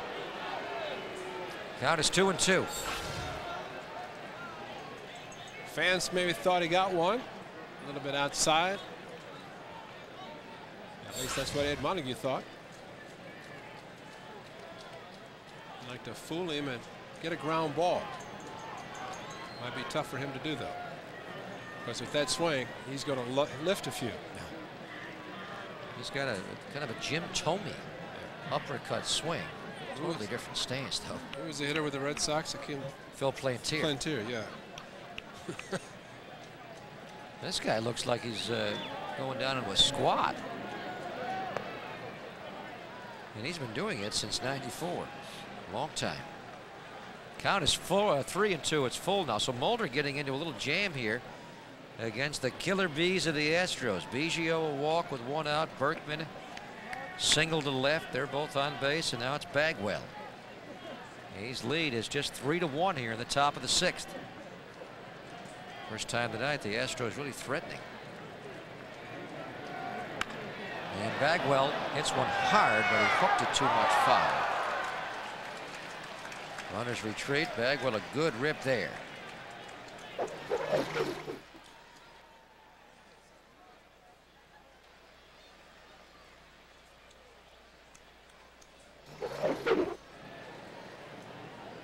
was that? It was kind of cool. Just kind of came and went. Subliminal. I like the sound there.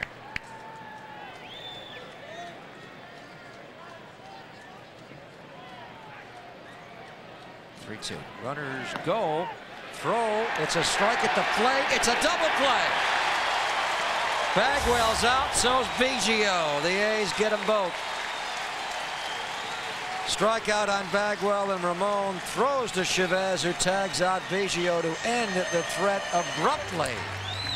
Well, Bagwell took it, and Ramon cleared away from the hitter, and a quick tag at third by Chavez. Well, the A's shoot down the killer bees in the top of the inning. Jeff Bagwell out, looking at strike three. Curiously, Jimmy Williams started the runners on that 3-2 after not starting him on the previous 3-2s. Ramon was there, and he got Biggio, and now Adam Pyatt begins the bottom of the inning with a base hit. And that's a good sign, getting a base hit in front of Terrence Long, who each of his last two at-bats has gone yard. A pair of Chevy drives of the game. First pitch hitting, and his first at bat, high fastball, straightaway center field. Second time worked at a 3-2 count. And the third baseman Ginter gave him an extra opportunity, and he took advantage of it. Right center. Is it possible to have 3 4-home run games? Yes, it is. In the same year when we've never had 2 before? Things happen in threes, Ray. That's true. On top of that, Terrence Long hurt his quad earlier tonight. And he's having contact problems. He's making contact. It's all working here. Activity in the bullpen again. Nelson Cruz, he was up earlier. He's up again. Oswalt, well over 100 pitches now. Strike. And Oswalt staying with the fastball. Even to a guy that's hit 2 home runs off of it. That's interesting. We spoke earlier about Jimmy Williams has a quick hook, but he also he's a real field manager. And Oswalt seems to be getting better now.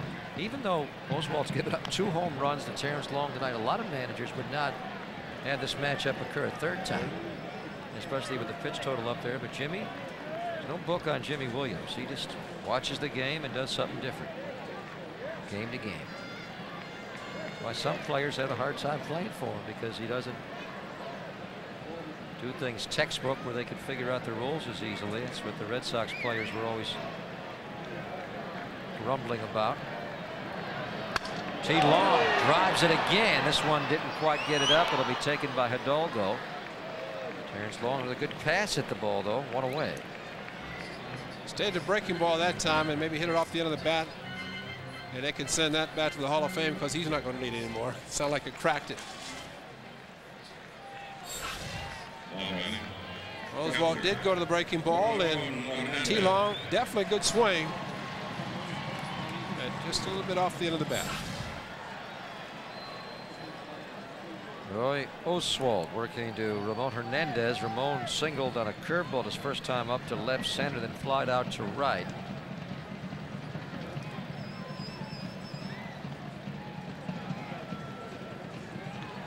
Adam Pyatt on base for the first time tonight, trying to pick up this right-hander's move.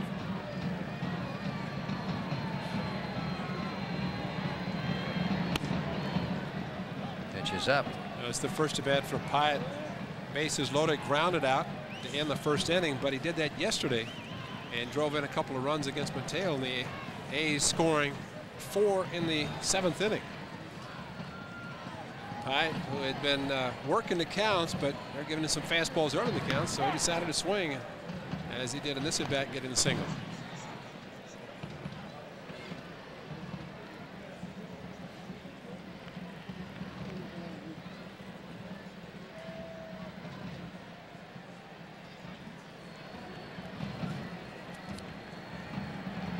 Ooh, way in tight, and Ramon almost got hit.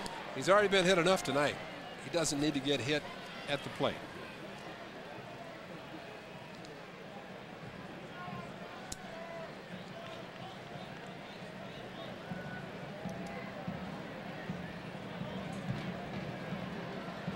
Roy Oswalt over 110 pitches now.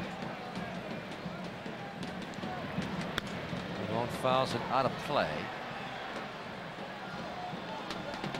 A's will see Shane Reynolds tomorrow afternoon.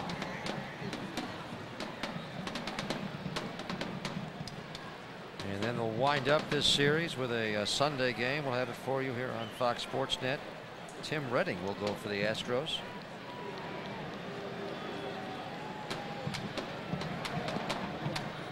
Hernandez takes it. The count goes 3-2. A's will pitch Aaron Harang tomorrow, make his third major league start, and Huddy, Tim Hudson, will go on Sunday.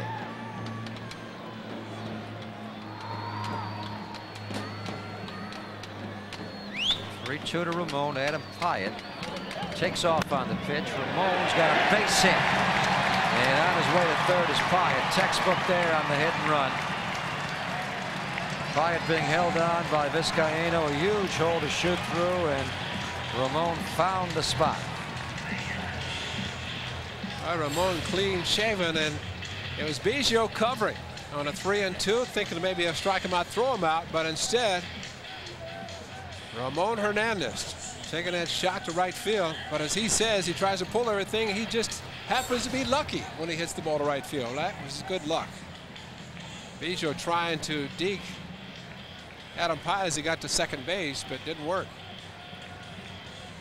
Oswalt now at 116 pitches, 5 walks, a career high tonight, and now 7 hits allowed. The bottom of the order really hurting him. Ramon a couple of hits, Long couple of solos. Is it bobblehead day? Well, he bobbled his way in the game still, so I think that's right. I was thinking that. Yes, sir. Yes, sir. Jimmy. Yes, I can do it. Yes, I can. 6 more yeses and you're in. Again, Jimmy lets him go. That's good. Most skippers would make the move here. But he is a guy who was used to going deep into games. This is the ace of the staff here. Oswalt 6-3. Coming into the game, one of the lowest ERAs in the National League, only a 2.57. And he's not given up a run since the 4th when Long hit his second homer against him. So he'll face Velarde here, even though he's not gotten Velarde out. He's walked Randy twice, and Randy singled to left against him sharply in the second. And that's the pitch he thought he had him struck out in his last at bat when he walked.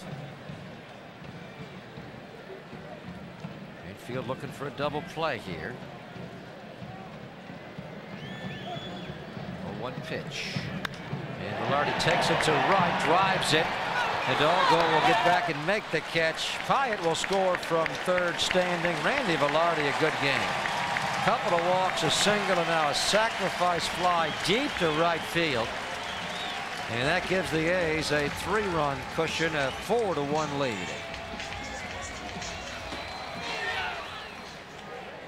Well, Randy Velarde made sure that he did not jump out in front and roll over on a pitch to get a ground ball. So he waited, let the ball come to him, and actually a late swing, but that's seeing the ball a long time, and that prevents you from really hitting the ball on the ground. Hatteberg lifts one to left center, struck it. Long run for Berkman, not a chance. Off the wall. Ramon Hernandez around third. Ramon coming home. He will score standing. Hatteberg drives in another with a 2-out double off the jagged edge. 5-1 A's. Ramon a little gassed. He scores all the way from first.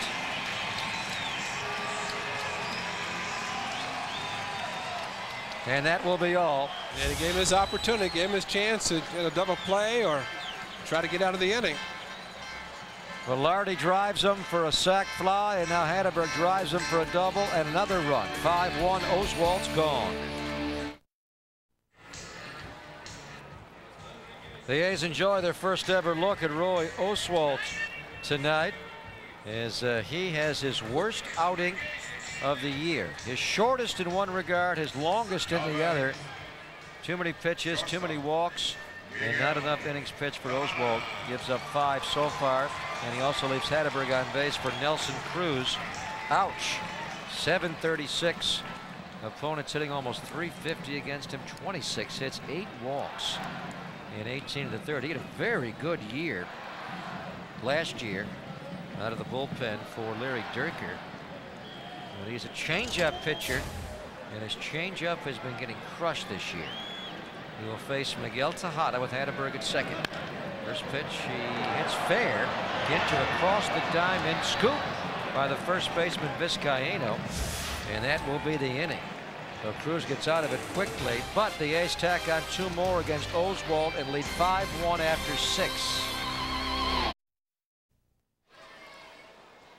Our Pepsi line score for those that think young. 5-1 A's. Enjoying interleague play. He's trying to get the back to 500 overall. This one's fair ball in the corner off the bat of Hidalgo. And he's on his way to second. And he's on his way to third. And he's going to make that without a throw. He will slide in. Tejada holds the relay thrown in by Jermaine Dye. And right in the corner. He is the hottest hitter in this lineup without a doubt. And Richard Hidalgo opens the 7th off of Mark Mulder with a triple. Jumping on the first pitch from Mark Mulder. And a right-hander going to the opposite field. Right down the lane. And Jermaine Dye a long way from right field line at that time. And why not? Because Hidalgo, more of a pull hitter, but the pitch was away from him. Big curveball. Hatteberg knocks it down. Run will score, but he will retire Darrell Ward. Hidalgo scores very quickly. 2 pitches into the inning. And he's made the circuit on Mark Mulder to score the 2nd run of the game for the Astros. Ward picks up the ribby, his 26th of the year, and the A's lead down to 5-2. Aggressive base running by Hidalgo. Club down 4 runs, leads off the inning, doesn't hesitate as he gets to second base to get the triple and scores on the ground out. Hidalgo, you may remember the story. He was benched by Jimmy Williams a couple of games in a span of less than a week, and he just went off. He's supposedly a very mild-mannered guy, but he tore up the clubhouse, tossed bats and shoes and shirts all around the place, got really hot. Went back in the lineup the very next day, hit 2 homers. And the next day after that, he hit a home run. Well, if you can afford to redecorate a clubhouse every time you get benched, then and he probably can. It's a 4-year deal, $32 million. Buy a few sofas. Cathartic. And there's something to maybe lighting a fire under a player a little bit. And Terrence Long, he was not in the lineup yesterday, Ray, and he comes out tonight with a 2-homer game. And Eric Burns hit a home run yesterday playing center field. Got the A's started. 0-2 pitch. There's Brad Ausmus going a ball and 2 strikes. Ausmus had the infield single off the glove of Velarde his first time up, then flied out too long in center.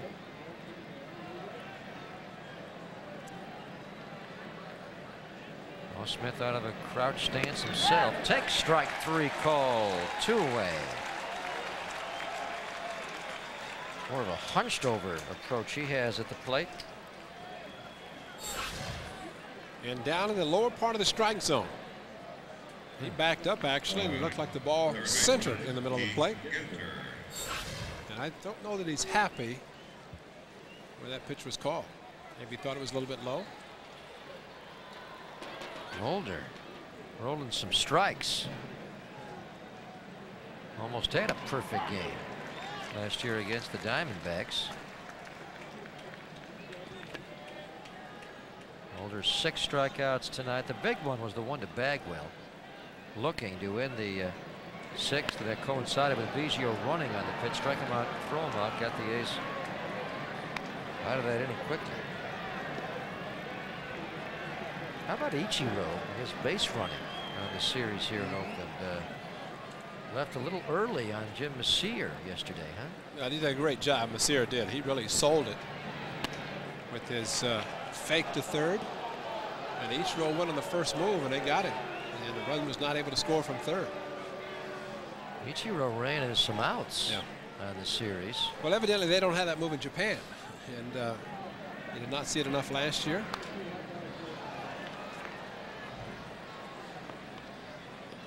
And I always like to see it happen, because then you can say, for all those who think that it doesn't work, even some players. Yeah, they'll still boo the next time you try that move, but it worked. Well, Messier got him big time. And they made the play great because they gave the ball to Velarde after the throw to first, and he was able to see Gibson at third, and Gibson didn't move. Mulder, no movement from Ginter at all except to drop the bat on that called strike 3. Astros get a run. They'll stretch here. A's up 5-2, bottom 7. M&M versus the Killer Bees. So far it's been all Mark Mulder. He strikes out Biggio and Berkman in a 1-2-3 first, and then Terrence Long gets busy. In the second, bomb to center, and then in the fourth again, this time out to right center. Terrence Long hit a multi-homer game against the Yankees last year in the playoffs in Game 1, but tonight, as we check our Jack-in-the-Box game summary, here's David Justice taking a strike, and Terrence Long has his first regular season multi-homer game. Biggio, Berkman, Bagwell been held reasonably in check, and the A's lead 5-2. David Justice brought in the first run of the game with a single in the first, scoring Velarde, who would open the bottom of the first with a walk. Couple of long solos, and then a sac fly from Velarde. Double by Hatterberg to bring in a run. All adds up to 5-2 after Hidalgo tripled to open the top of the 7th and scored on a ground out by Ward. There's a strike. This is Nelson Cruz beginning his first inning of work in relief of the starter Roy Oswald, who went the first 5 2/3. Nelson Cruz got the Astros out of the 6th as Tejada bounced out to 3rd. And a very good year for the Astros last year, but he has struggled this year. Count is 2-2. Features a changeup. Well, there's a guy retired just a couple years ago named Doug Jones that had an excellent changeup. Changeup off the changeup.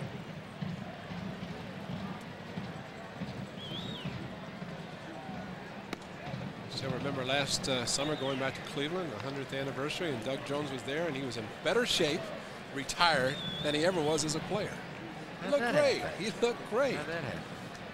Said, stay away from those spreads. That's right. He said no post-game meals. There's no game. That's right. They have a post-game meal. Well, his meal is at the right time because his kids are playing. A lot to that. Justice pops it. In comes Vizcaino. Jose Vizcaino at first base. You know him at second and short.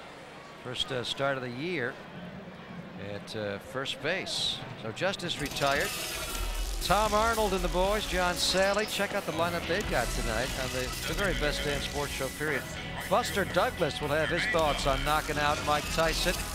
NASCAR driver Ricky Craven drops by, and Mike Tyson's therapist. I'd schedule him for at least a couple of segments. That should be worth checking out tonight. Remain Die takes a strike.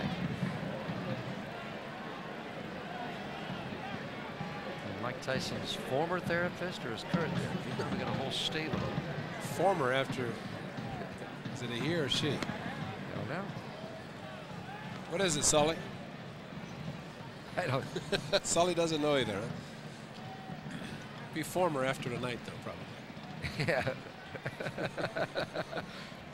Mike's watching in Memphis tonight.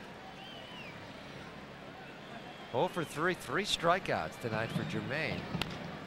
Puts this one in play, but right at the shortstop, Everett, and he rolls up his arm. Everett, who is known as a great defender, struggling as a hitter, did not want to do that his first game upon his recall. Had plenty of time, but maybe had some funny spin as Jermaine Dye, a little top spin maybe, and watched the ball right into the heel of his glove. Well, he had a chance to use 2 hands. Instead, used one and cost him.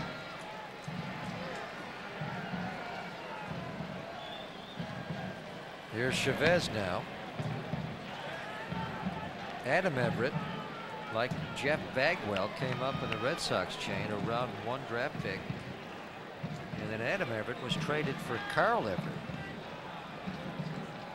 Everett was their opening day shortstop this year and has just not done the job.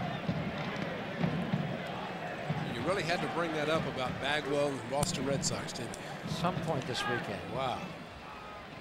Larry Anderson was going to be referenced.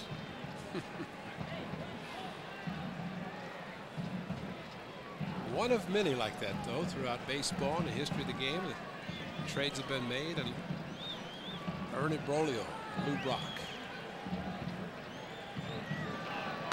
Chavez, rifle over Vizcaíno, into the corner, Dye to third. Walsh gets down the line. Now he's going to lock him up, and Dye will go back. Eric Chavez, no RBI, but he picks up another two-base hit, and he's 1 for 3 on the night. He hit a rope over the head of Vizcaíno off of Nelson Cruz. You talked about Cruz being a changeup as his pitch, and it looked like that maybe the pitch that Chavez got 2-0, but he left it up. And Chavez, after seeing the 95-96 from Oswalt, look at this swing right there, just stayed right in the middle of the plate, and Chavez didn't miss it. Not so much of a high leg kick, just kind of brought the leg back and then forward, adjusted a little bit on the changeup from Cruz, and hammered the double. So second and third, one out for Adam Pyatt. The A's have seen Nelson Cruz before, former Detroit Tiger, and before that briefly a White Sox at the end of the '97 year, mostly with the Tigers though. Pyatt pulls one, and coming home now in between, Dye's caught. Little high, Ausmus runs him back to third, and the tag made, and they're going to have two players standing on second base. Mistake by Pyatt. Chavez never left. And it's going to be a double play, and the inning is going to end here. Adam Pyatt went all the way to second base. Eric Chavez could not advance as Dye was run back to third. So a mistake by Pyatt ends the inning. 5-2 A's still after 7.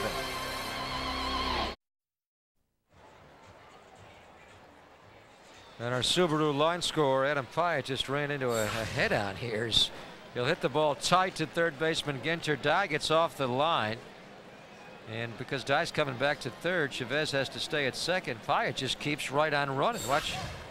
You almost see Pyatt coming around on that low third angle. 8th inning begins. Mark Mulder throws a strike. Did you say there was a BB? There's one now. Bad base running or a WW. We wasn't watching what the heck Chavez is doing. There's Pyatt taking the turn behind you there. And he's taking off to second like there's nobody standing at second. Maybe Chavez wasn't on base? Yes, I guess it's a possibility. I don't know, because clearly a white uniform and a gray uniforms, they really stand out as a different color tonight. Not good. So the A's run into a double play there to win the inning. Second and third. One out, and the inning ends quickly. Unfortunately, there's a 3-run lead. Jermaine Dye had to be going on contact initially. I mean, when he took off, the ball clearly hit right to third baseman. Everett strikes out.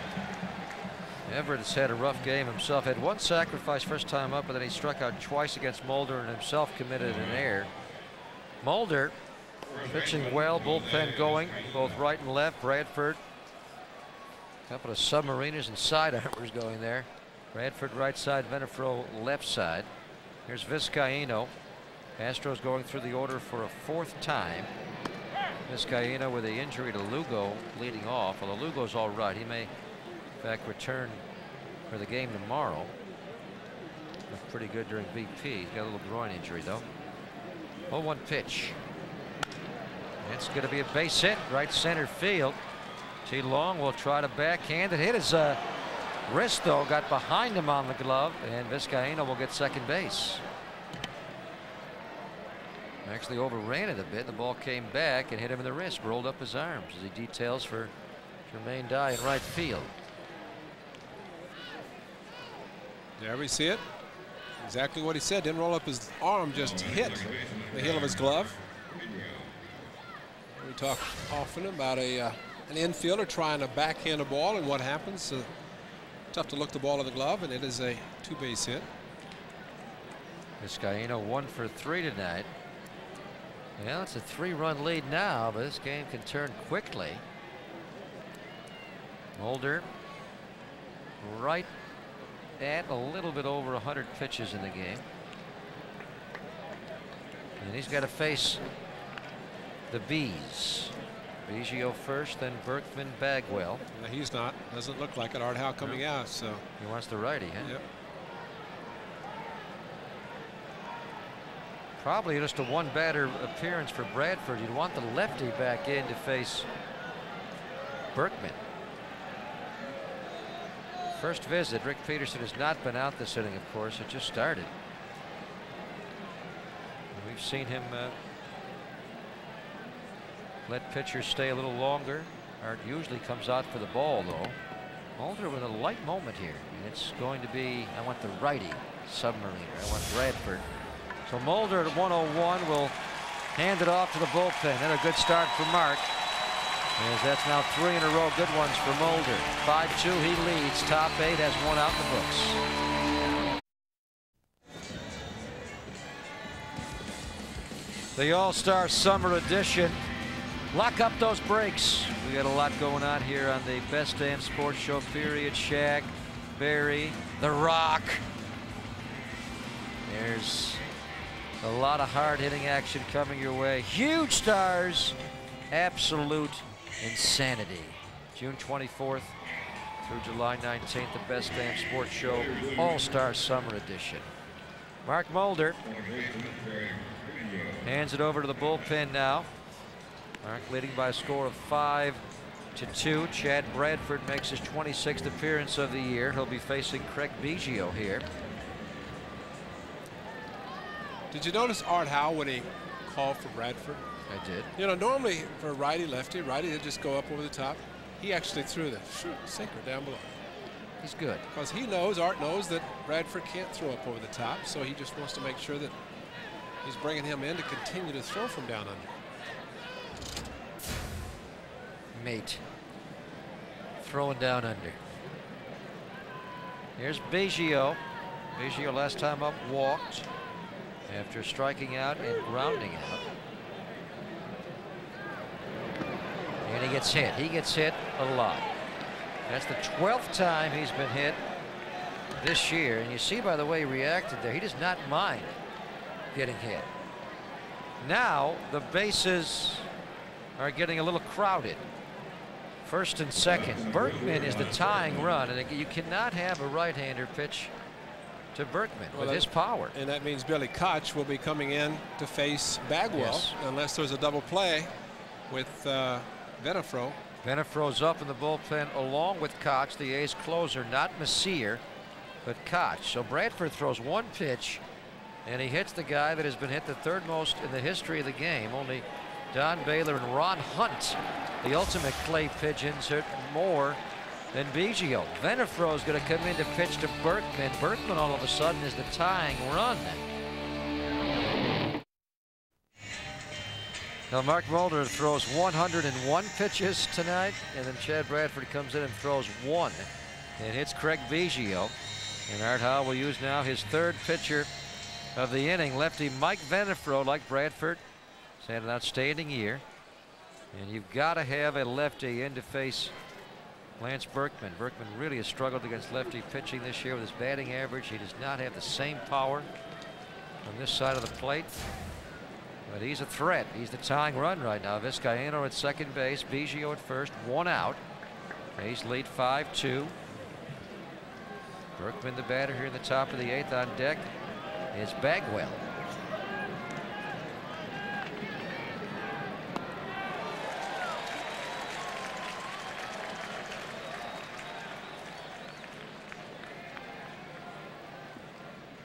Mike Venafro, the most important stat for a relief pitcher, has done his job stranding runners. He's got to strand these 2 and keep this 3-run lead intact if he can.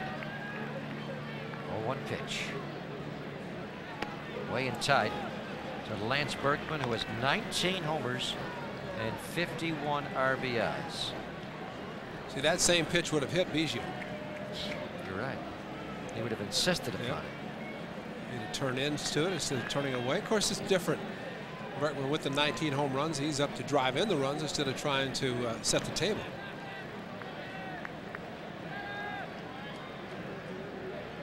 Berkman pulls it foul. Maybe that's just Biggio being a former catcher. He hasn't been hitting enough at second, so he misses that feeling. Well, he misses it because as a catcher they didn't protect him, but at second base in the neighborhood, you know. So he can do a lot of things. 12 already this year. We're a little more than a third of the way through the year. He led the majors last year. He was hit 28 times. Again, only Don Baylor and Ron Hunt have been hit more than Craig Biggio. 1-2 pitch to Berkman.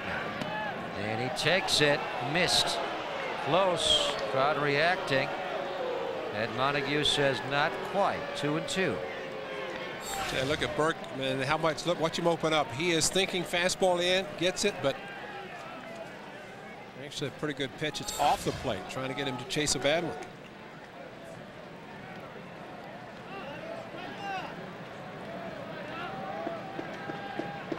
Two pitch. He grounds it, and that will get on through. Coming around Vizcaino, and he will score.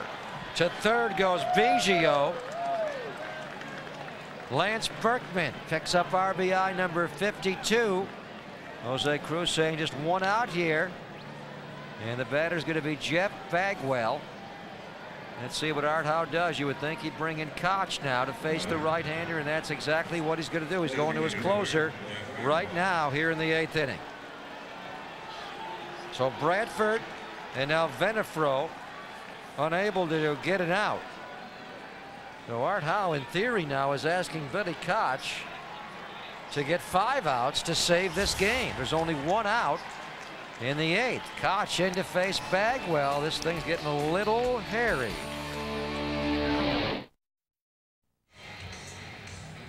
Interleague play getting underway tonight here on Fox Sports Net, and we'll bring you the finale of this 3-game series with the Houston Astros. History being made. A's and Astros for the first time ever. Tim Hudson will go on Sunday against Tim Redding. Houston's right-hander who was 3-3 ERA, right around 4. Barry Zito will not pitch on this series. He'll face the Brewers next week after beating Seattle yesterday afternoon. It's getting tight here. 2 of the Bs are on base, and the third B is in the box. Jeff Bagwell against Billy Koch in a powerful matchup. Koch makes his 29th appearance of the year, but this one's a little bit different. He has never come into a game before with the tying runs on base, which they are now. He's also in the 8th inning. Now, he has worked in the 8th before, but he needs to get 5 outs here. He was asked to get 4 outs for a save earlier this year in Seattle at Sunday nighter at Safeco, when he got it. He had to work a little bit through some madness, but he got it. But he's being asked to get 5 outs here for the first time as an A. And he starts slowly. Mark Mulder wondering if the bullpen is going to bring this one home now. 5-3 game. Count is 2-0 on Bagwell. Like the first 2 pitches have been a cut fastball from Billy Koch. Working him away, which is a good idea, but not to the point of taking it 3-0. Bagwell has struggled with his power.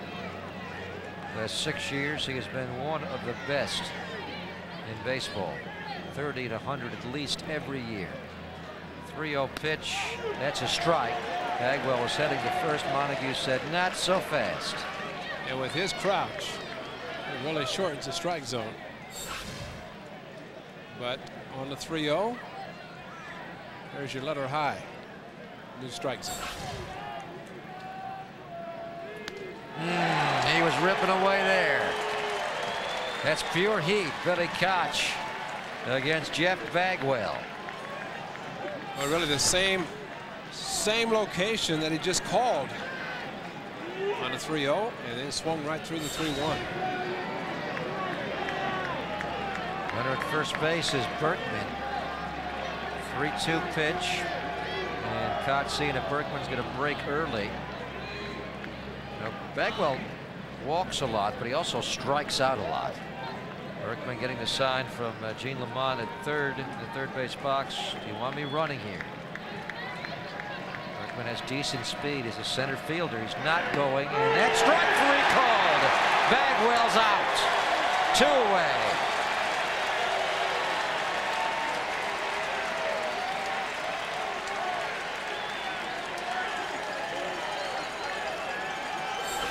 Well, it looked like he wanted to say something, but he didn't. And he thought he'd walked. Whoa. And, you know, we talk about framing a pitch. Ramon had that ball running, and he had the palm of the glove taking it towards the inside. And if you turn the glove, the palm back towards the plate, probably would not have been a question. It's just kind of the way the ball ran inside. Maybe that's the only way he could catch it. But it worked. It worked. A called strike. Montague's liked it. The ball had a lot of movement there. And again, it's not where it is caught. It's where it's crossing the plate. Hidalgo, this is the one guy, even more than Bagwell, currently in this lineup, you've really got to be aware of. Hidalgo is the hottest hitter in this lineup without a doubt. He walked his first time up, bounced to short, then tripled to right.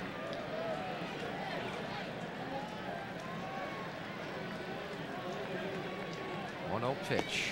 Hidalgo gets lost in the killer bee talk here, but 2000 year, he hit 44 homers and drove in 122 runs.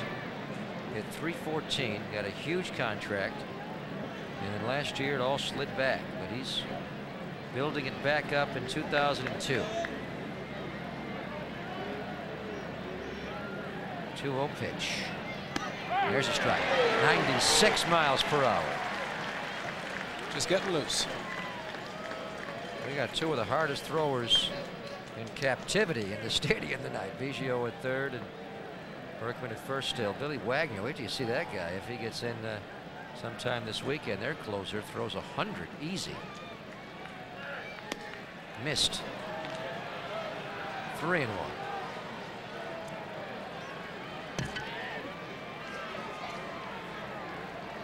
There's Billy Wagner, a left-hander.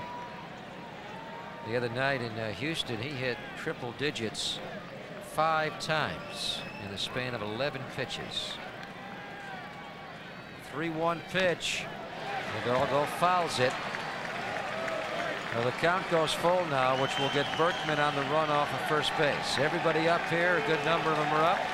We're not on the bottom or the top of the 9th. It's the top of the 8th. Koch is in, but this might be the game right here. It's save time. It's save right now. the 8th. That's right. Worry about the 9th later.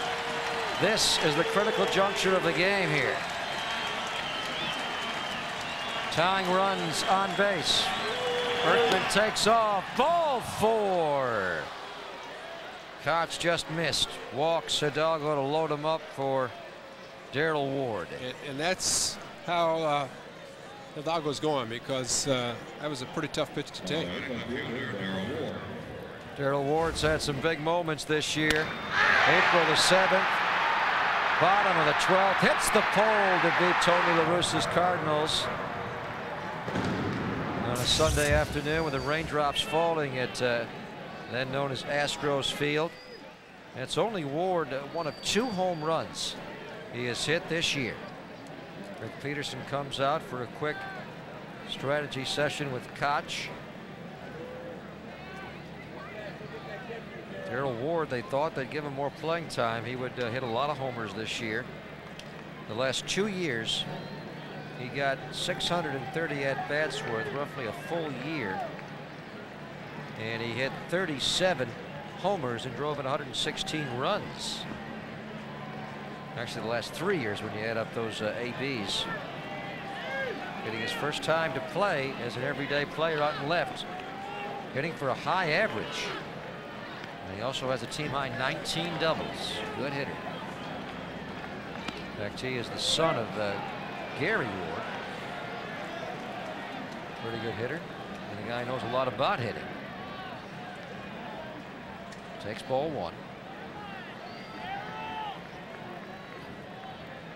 No margin for error here. Base is full. Missed. Billy Koch squirming here a little bit.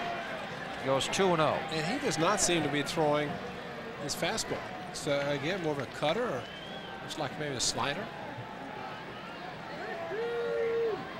One closer in the game, and the other closer now loosening like he wants to come in. Strike. Ford taking all the way.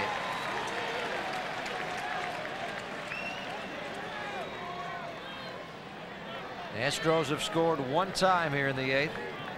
That run charged to Mulder.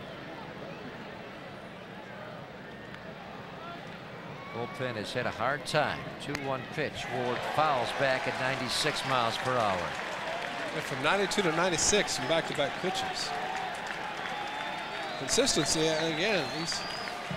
Maybe he's intentionally doing it, just backing off his fastball or adding the cutter a little bit more. Maybe he just realized that this is the 8th inning and not the 9th. Yeah. And he's got one more. But right now the big out is here. Well, after a walk, he maybe is trying to throw strikes here. He walked Hidalgo to load him up. Wants to get him here on a 2-2 pitch. Does not want to go full. And this one is squibbed. Chavez cuts it, flips. Out is the call at second base. Out is Hidalgo. Very close. Boy, he looked like he beat that, but Chavez, little option toss, gets the out. We go bottom 8, 5-3 A's. Here comes Jimmy. Mercedes-Benz line score shows the Astros scoring only once in the top of the 8th, but it easily could have been twice, if not more. Richard Hidalgo was called out by second base umpire Hunter Wendelstad. This is a force play here, but it looks like Fosse, he's got the foot in on the slide before the ball arrived to Velarde. Clearly, but look where Wendelstad's here, and that play is there. I don't know that he was in great position to be able to make the play. And this is what Hunter Wendelstad is looking at right there, and I don't think he could see his foot on the back. Well, Hidalgo made his point. Jimmy Williams came out of the Astro dugout and made his point rather calmly, considering the importance of that call. Well, the A's get a huge break and get out of that 8th with just 1 run scoring. Now we go to the bottom of the 8th. The Astros bring in another one of their flamethrowers out of the bullpen. Not the lefty Buddy Wagner, but his setup guy, the righty Octavio Dotel. This guy's got a loose arm, can bring it long. A couple of homers tonight. First multi-homer game in a regular season contest. Both solos in the 2nd and the 4th leading off. Hotel on the appeal. It's 0-2 long. Did not check it. Hotel, good numbers overall. Last year's 7-5 ERA, even lower at 2.66. Tremendous fastball. You just saw a slider. He's also got a sweeping curveball. He used to be a starting pitcher.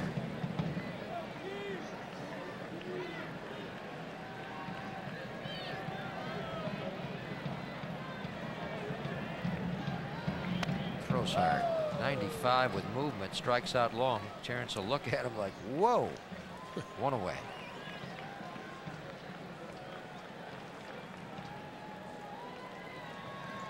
I know we talked about the Mariners and the hard throws they have in their bullpen. And speaking of the Mariners, Mr. Mark Pryor doing a good job. Chicago Cubs, Sammy Sosa throwing the fans at Safeco Field tonight with a home run. Number 21 for Sammy. 21 for Sammy, and Cubs leading 2-0 over the Mariners in the 9th inning. Wow. That was Pryor pitching. I don't know if he's still in the game or not, but don't believe he is, but that's a great outing. Yeah. The young man is having a good start to his career with the Cubs. Well, the A's could pick up a game in Seattle. It'll be up to Billy Koch in the 9th. He did most of the heavy lifting in the 8th. John Mabry has his first baseman's glove at the ready. He's going to come in for Hatteberg in the 9th, presumably. Vizcaino playing at first tonight. Bagwell DHing. Ramon pops his way, 2 away. well, with Dotel and Wagner, that's pretty good righty-lefty combination. Set up and closer. And the future closer, possibly. Dotel. You could do it. And here's Velarde, who's had a big game already. And that Fosse out on Hidalgo becomes even, makes this night even bigger. They came over to cover, and Eric Chavez had a funky swing. Hidalgo kind of squibbed one his way, and Eric had to think quickly, decided to flip it to the side, and they got the call. Randy Velarde shoots from back near us, foul. He's down a couple of strikes. Adam Pyatt, a base running mistake in the 8th through the call. And the Astros getting runners all over the place against Koch in the bullpen. Bradford and Benefro also in that mix. And a little dicey there in the inning, but the A's able to choke off the damage to a single run. Velarde apiece. Piece of Ed Montague.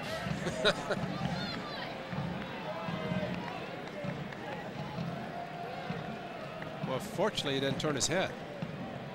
Like Steve Ripley. Yeah. Kept his head straight on and used the mask to protect his face and his head. That was a week ago. That's Friday night in St. Petersburg. Looking ahead to the Astro 9th inning. They've got the lower third scheduled. Koch had to go through the meat of the order to get out of that 8th. Ausmus to lead off, then Ginter and Everett. Possibly some pinch hitters will be in play. Julio Lugo may be good enough to swing a bat. He's got a groin injury, but he looked fine in BP tonight. 2-2 to Velarde.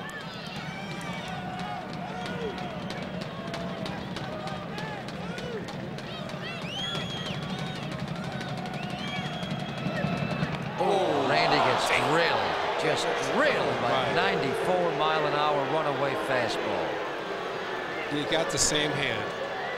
Did he get the same hand? I think it's the same arm, right? Not the hand, but the forearm.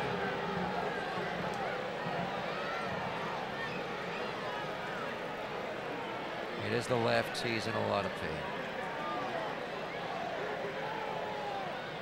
As we talked St. Petersburg, he stopped wearing the protection on his left hand.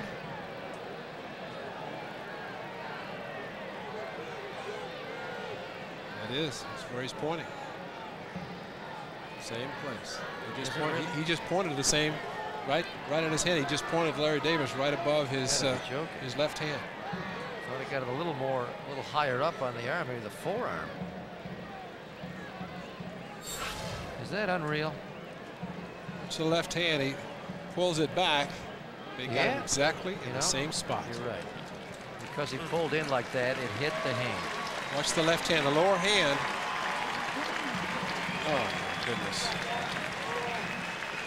And he had a hairline fracture that they weren't certain if it was the Chan-Ho Park, his first AB of the year, or if it was an existing injury. And he gets hit again. He'd never been hit in the hand before. Pitchers have been running in on him all year. And that's a 94-mile-an-hour fastball. So this pinch running appearance by Ellis could be more than just this one game. There could be quite a bit of symbolism here. Ellis just brought up, and they would have to think that he would take over for Velarde if this looks like a potentially serious injury. Right, he'd be the everyday second baseman for Art Howe. Just unreal. Well, Art Howe knows the way Randy Velarde's been playing. He's not happy to have his second baseman hit again. And to take the pad off. Why did he take it off? He just felt he didn't need it because he'd never been hit there.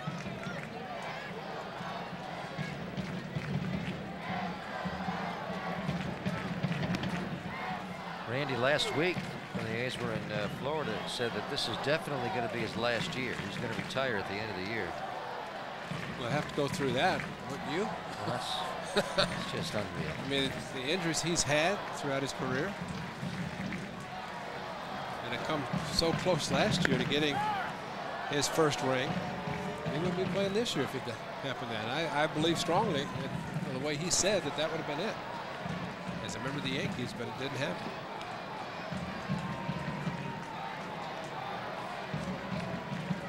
Scott Hatteberg, the batter now. Count is 1 ball, 1 strike. Dotel will throw over to shorten up Mark Ellis.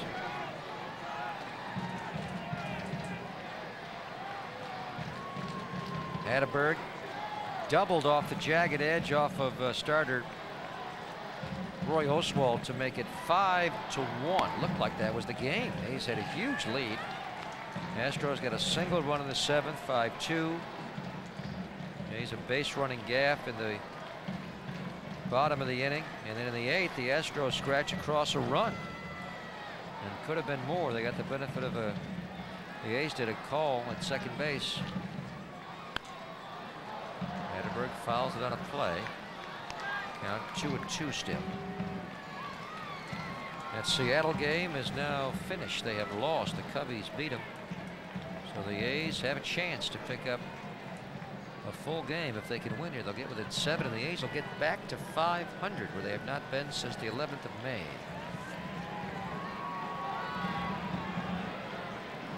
So interleague play could be the chance for the A's to pick up some ground. The A's have been a very good team against National League opponents. Total Pryor struck out 11.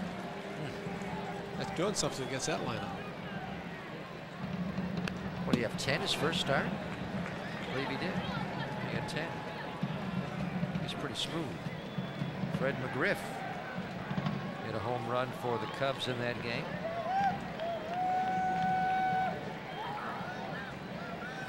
And Sosa hit number 21 to take over the Major League lead. Hatteberg, a swing and a miss. That's it. Dotel hits Velarde in the inning, and the A's don't score. Koch time, winning time. A's up 5-3 as we go to the 9th. Here's your Carl's Jr. in your face, and this one was delicious for Art Howe. Bagwell out looking, and Biggio out sliding into Eric Chavez. Got the A's out of a jam in the 6th inning. They shoot down a couple of the B's. Billy Koch, 95 miles per hour, right to work against Brad Ausmus. Couple of defensive changes. Art Howe did not want to make this one, though. Mark Ellis in for Velarde, who was hit by a pitch. Mabry was going to come in for Hatteberg. So a slice foul into the Astro bullpen. 2 quick strikes on Brad Ausmus. Koch needs to get 5 outs tonight to get the save. He's gotten the first 2. Ausmus singled off of Velarde's glove his first time up.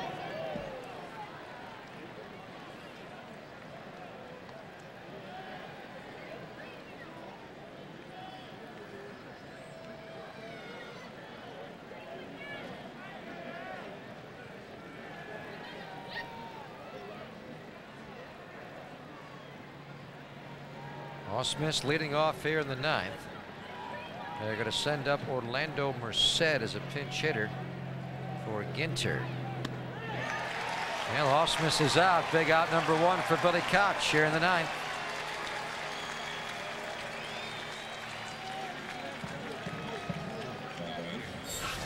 Nice, easy delivery on this 2-strike pitch. Just challenged him. 96, a little bit of a stare down. Look at him.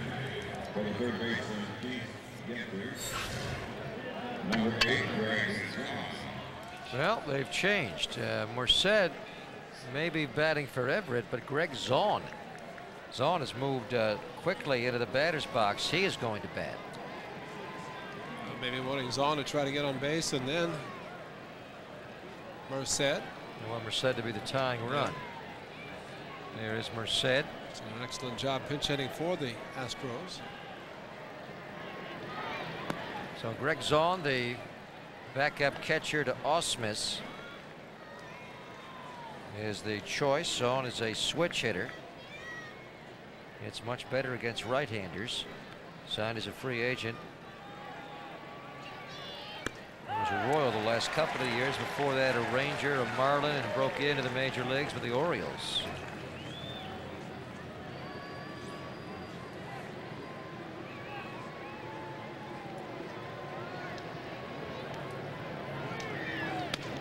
stride. Billy Koch finding the rhythm now. And Zahn just shaking his head as that one blurred by.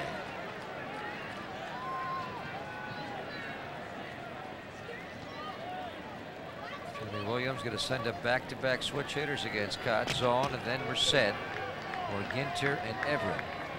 1-2 pitch, struck him out, blew him away. Billy Koch, 2 strikeouts to start the 9th. Right after we're done tonight, check in the Best Damn Sports Show period. Buster Douglas for a while was the heavyweight champion of the world. He knows about taking down Mike Tyson. His therapist going to drop by, and also a little NASCAR talk with Ricky Craven right after we're done.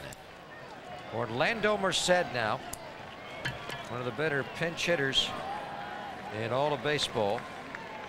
Last year drove in 17 runs as a pinch hitter, the most in the major leagues. And he's down quickly, a strike against Koch.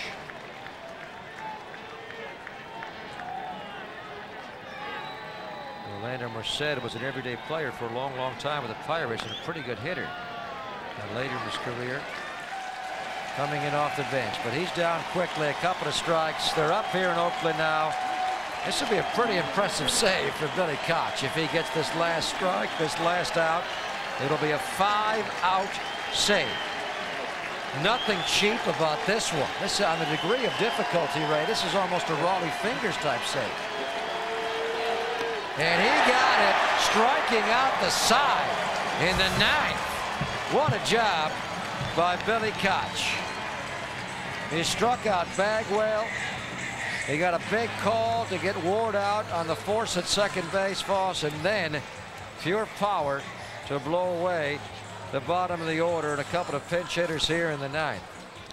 Well, the thing about Billy Koch, and I think we've seen it, he seems to get better the longer he's in there. And as it turned out tonight, struggled a little bit in the 8th inning, maybe, but got a key out to Bagwell and a great force out at second base, and then came out and took the bull by the horns in the 9th.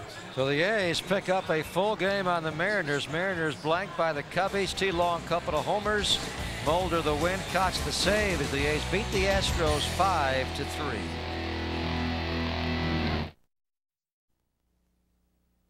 A's Baseball is brought to you by McDonald's, because at McDonald's we love to see you smile.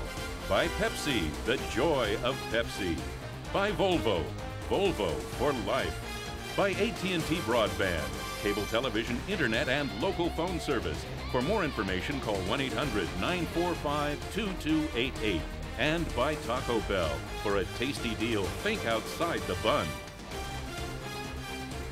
17,453. We're here. 4 minutes under 3 hours. Mulder beats Oswalt, and Billy Koch, Ray, his 12th save as a member of the A's, and that must have been his most impressive.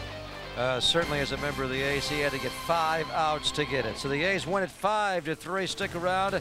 Buster Douglas, Ricky Craven, and Mike Tyson's therapist. Best Damn Sports Show period coming your way. We're back with you Sunday for Tim Hudson against Tim Redding, the finale of this 3-game series with Bagwell and the Astros. In-game stats are brought to you by ScorePad. For Ray Fosse and our entire Fox Sports Net crew, I'm Greg Papa saying so long from Oakland. The A's win against the Astros, first time ever by a score of 5-3, and they're now 7 back in the Mariners.